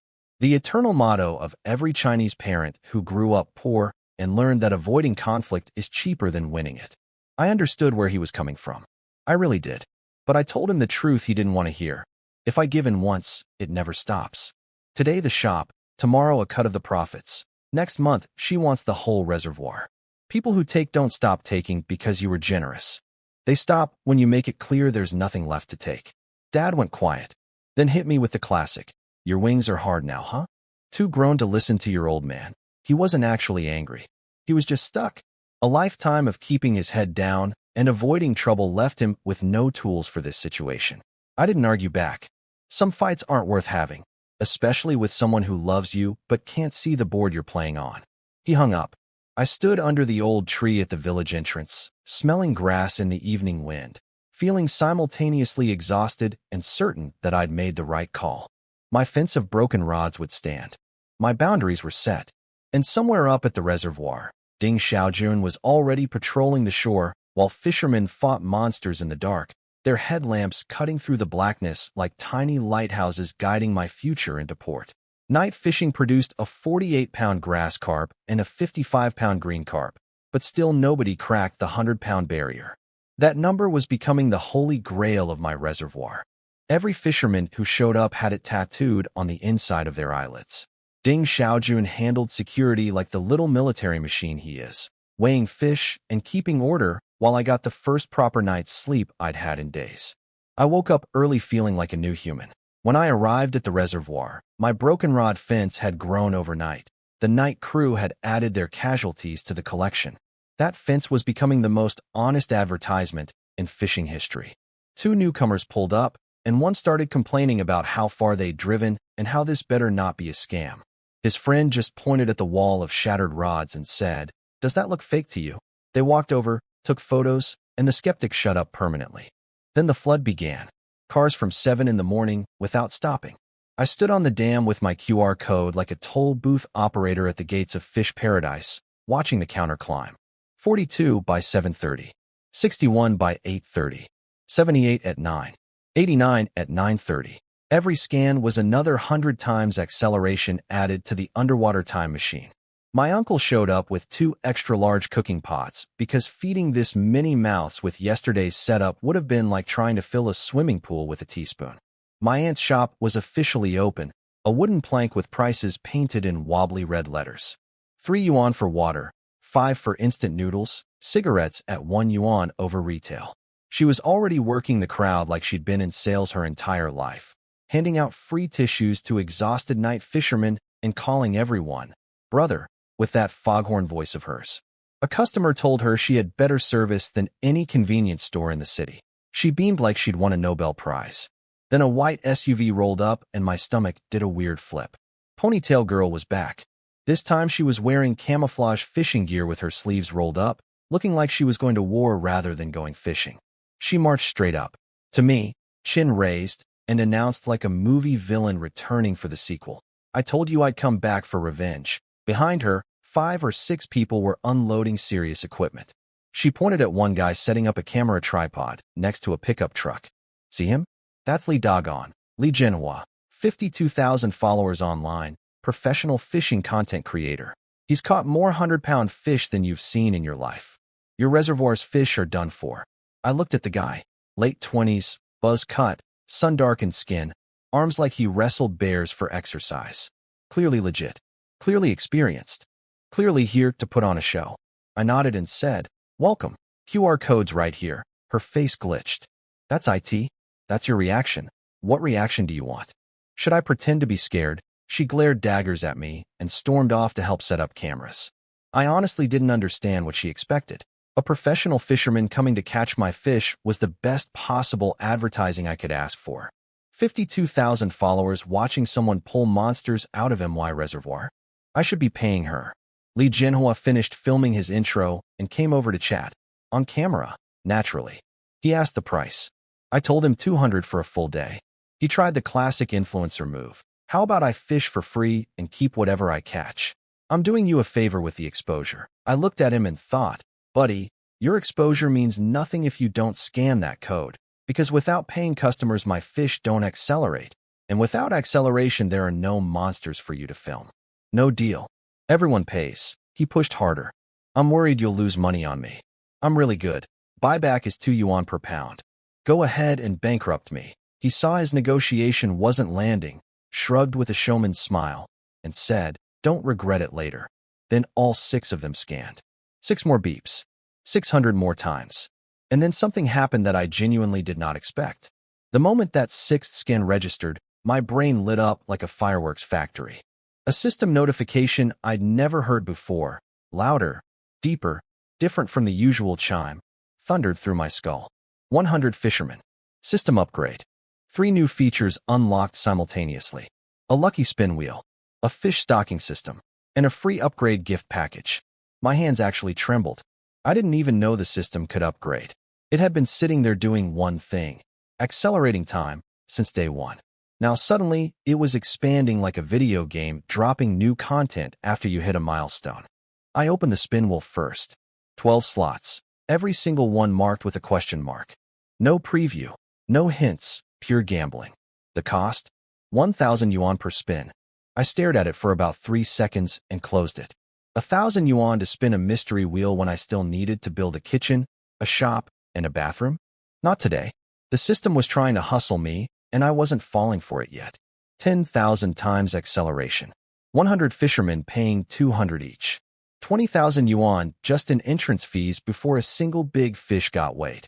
A professional content creator with 50,000 followers about to broadcast my reservoir to the entire internet. A ponytail girl who thought she was threatening me, but was actually the best recruiter I never hired. And a system that just revealed it had levels I didn't know existed, with features I hadn't explored yet, promising possibilities I couldn't even calculate. 1 week ago, I was eating plain noodles alone in an empty house, while my neighbors called me a failure.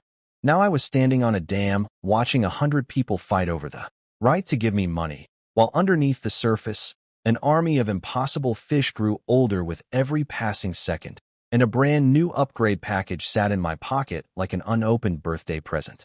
I closed the system panel, took a breath, and went back to work. The gift package could wait. The spin wheel could wait. But those 100 fishermen needed lunch, and my uncle only had 2 hands. The system upgrade hit me like a lightning bolt to the brain. 3 new features popped up out of nowhere. A lucky spin wheel, a fish stocking system, and a free gift package. I didn't even know this thing could level up. For weeks it just sat there doing one job, speeding up time, and now it was suddenly expanding like it had been saving surprises for a special occasion. 100 fishermen was apparently the magic number. The spin wheel was pure gambling. 12 mystery slots, no previews, 1,000 yuan per spin. I looked at it the way a man on a diet looks at a chocolate cake. Interested, but not stupid enough to touch it yet. 1,000 yuan to win something I can't even see? The system was trying to rob me, and I was not in the mood. The fish stocking feature was a different story entirely. A full menu of every species in my reservoir, each one available for purchase at market price. By fish, they instantly appear in the water. No trucks, no middlemen, no hauling buckets of baby fish up a mountain. Just click and stock. This was genuinely game-changing. I could control exactly what lived in my reservoir, fill gaps, add variety, build the perfect underwater ecosystem like I was playing a god-tier aquarium simulator. Then I opened the gift package and my hands started shaking. 2 items. First, a 10 times acceleration card that stacks on top of existing speed for 1 hour. Second, 1 free Mekong giant catfish fingerling. Mekong giant catfish, the largest freshwater fish on planet Earth. Adults can weigh over 600 pounds. And my system doubles the biological maximum of every species. 600 times 2 is 1,200. 1,200 pounds. A fish the weight of a small car, swimming around in my reservoir, getting bigger every second. I had to physically stop myself from hyperventilating. I dropped the free catfish into the water immediately. Then I went back to the stocking menu and saw that Mekong giant catfish fingerlings were now available for purchase at 1,000 yuan each. I stared at that price for about 4 seconds, thought about my rapidly shrinking bank account, thought about a 1,200-pound fish, and bought 10 more. 10,000 yuan vanished from my balance like smoke. My savings took a hit that physically hurt my chest. But somewhere in the muddy bottom of my reservoir, 11 tiny catfish had just materialized out of thin air, and they were about to start growing very, very fast. Because I wasn't done being reckless, I had over 100 fishermen on site. 10,000 times base acceleration. The 10 times card would push that to 100,000. 100,000 times speed meant 1 hour equaled 11 real years. 11 years of growth in 60 minutes. Those catfish fingerlings would be 200 or 300 pounds by lunchtime. I activated the card without hesitation. The water surface didn't change. Nothing visible happened. But underneath, invisible to everyone except the laws of physics I was currently demolishing, 11 baby catfish were inflating like biological balloons.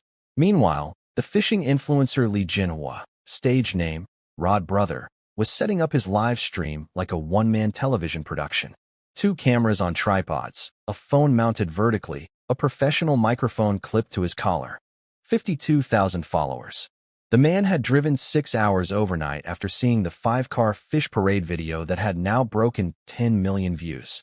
Ponytail Girl, whose actual name turned out to be Su Qing, had personally invited him to come destroy my reservoir on camera. His stream opened with a dramatic pan across the water, catching the crowd of fishermen and my beautiful broken rod fence in the background. 10,000 viewers within the first hour. The comments were flying. People recognized my reservoir instantly from the viral videos. Someone asked if the traffic police were nearby. Someone else suggested hanging fish on the side of the car this time to avoid tickets. The internet never forgets. Li Jinhua was legitimately skilled. His bait mixing was precise down to the milliliter. He spent 15 minutes choosing his spot, finally settling on a drop-off where shallow water met deep. Exactly where big fish like to patrol. Old hands watching him nodded with grudging respect. This wasn't a fake influencer pretending to fish. This was a real fisherman who also happened to own cameras. Su Qing stood next to me, radiating smugness like a space heater. See that? That's professional. When I lost my fish, it wasn't because I'm bad. Your fish are just ridiculous. Today Rod Brother is here, and your big fish have finally met their match. I didn't say anything. I may have smiled slightly. Why are you smiling? I'm not. Your mouth is moving. That's the wind. She stared at me suspiciously. She could tell something was off, but couldn't figure out what. What she didn't know was that 11 Mekong giant catfish were currently speed growing at 100,000 times normal directly beneath her hero's fishing spot, and within the hour they would be large enough to tow a boat. Li Jinhua caught a few small crucian carp and tossed them back with theatrical disdain. Too small. Today I only accept fish over 100 pounds. His chat exploded with hype. He announced to 50,000 viewers that he would not leave this reservoir until he caught a 100-pounder. Flags were planted. Bets were placed. Popcorn was prepared. 15 minutes later, mid-sentence while explaining bait ratios to his audience, his rod dipped. Hard. He reacted instantly. Feet planted, body angled back, hands locked on the grip. Big one. The chat went berserk. Su Qing was bouncing next to me. She spun around with victory already written across her face. See? 1 hour, and he's already got a monster. Your fish are just lambs waiting to be. She never finished that sentence. 3 seconds after the hook set, whatever was on the other end stopped playing games. The rod plunged downward so violently it bent past every angle its manufacturer ever tested. Credit to the equipment, it somehow didn't snap. But Li Jinhua, all his muscles, all his experience, all his 52,000 followers watching live, none of it mattered. His feet left the ground. His body slid forward like someone had attached him to a truck driving away. He tried to let go, but his hands couldn't react fast enough. Splash. Rod Brother, professional fishing content creator, went face first into my reservoir on live camera, dragged in by a fish, in front of 10,000 viewers. 5 seconds from hook set to swimming lesson. The entire shore went silent. Su Qing's mouth hung open like a broken mailbox. The live stream chat went blank for 2 full seconds. 10,000 people simultaneously too shocked to type. Then the comments erupted into what I can only imagine was the most chaotic wall of text in streaming history. I stood on the bank, watching Li Jinhua's camera crew scramble toward the water, watching Su Qing's smugness dissolve in real time, and thought about those 11 catfish growing in the deep. If a regular big fish could drag a professional into the water in 5 seconds, what would happen when something truly large decided to bite? The answer was somewhere at the bottom of my reservoir, getting bigger by the minute. And for the first time since I started this business, I wasn't sure if I should be excited or afraid. Li Jinhua surfaced from my reservoir looking like a drowned cat that owed money. Water dripping everywhere, pond weed hanging from his hair, dignity floating somewhere downstream. The good news, the water was only waist deep. The bad news, his 52,000 followers just watched him get yanked into a lake by a fish on live camera. His rod? Gone. Dragged into the abyss by whatever monster decided that a professional fisherman was the one who needed to learn humility today. His live stream went from 10,000 viewers to 20,000 in about 30 seconds. Turns out nothing attracts an internet audience quite like watching an expert fail spectacularly. The comments were merciless. People asking if he came to fish or swim. People suggesting he rename his channel.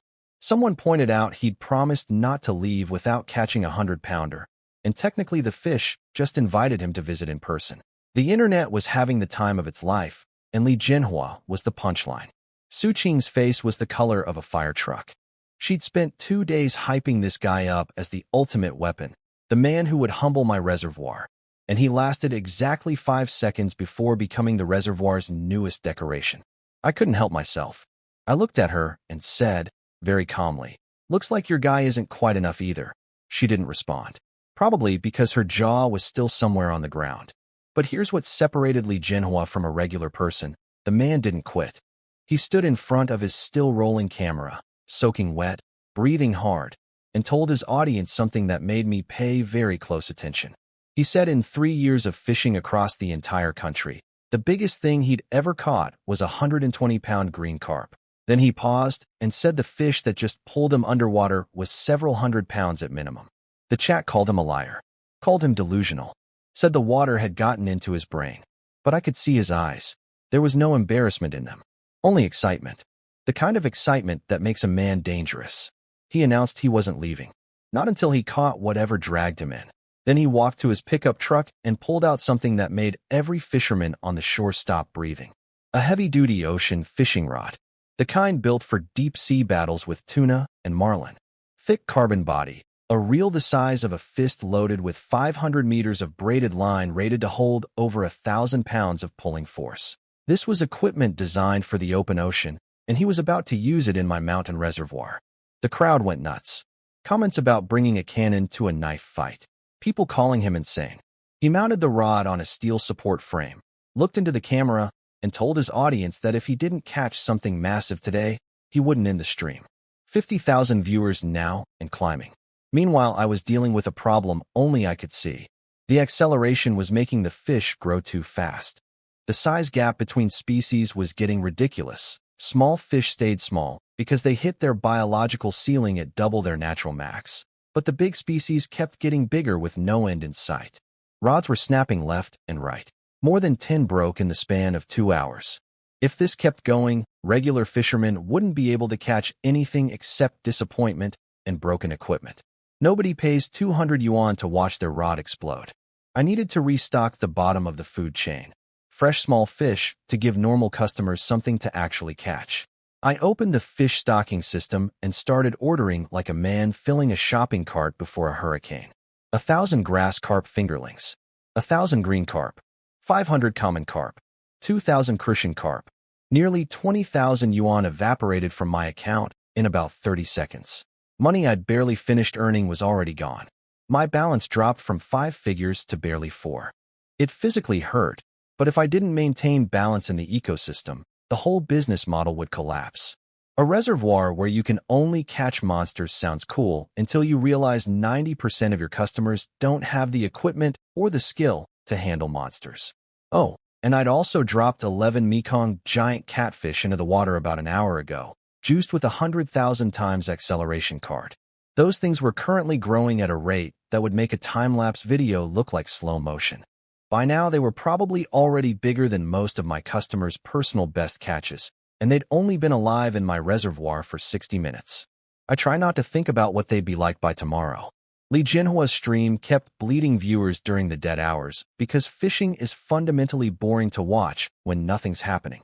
He talked technique, explained bait theory, showed off his gear, but the chat kept asking the same thing over and over. When are you falling in again? His embarrassment was more entertaining than his expertise. That's the internet for you. But the clips of his splash were spreading. People were cutting the fall, adding slow motion, adding sound effects, posting it everywhere. New viewers kept finding the stream through these clips, so even as old viewers got bored and left, fresh ones poured in. The count hovered between 20 and 30,000 for hours, enormous by his standards. The man usually got a few thousand. Today he was approaching mainstream territory, powered entirely by humiliation and the promise of revenge. At 4:10 in the afternoon, his float plunged. The dead air vanished. Li Jinhua's body snapped to attention like someone had electrocuted his chair. He grabbed the ocean rod with both hands and hauled upward. The braided line went tight as a guitar string, humming against the water. 50,000 viewers held their breath simultaneously. The chat became a waterfall of encouragement, jokes, and people begging him to fall in again. Fishermen all around me abandoned their own spots and crowded toward his position. Wang Bing appeared at my side and asked if I thought this one was over 100. I said it probably was. 20 minutes of grinding stalemate. The fish stayed deep, cruising along the bottom, refusing to rise.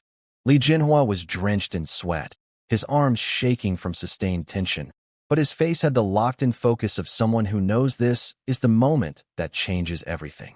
45 minutes in, the surface detonated. A massive shape rolled upward through the water and broke through into daylight.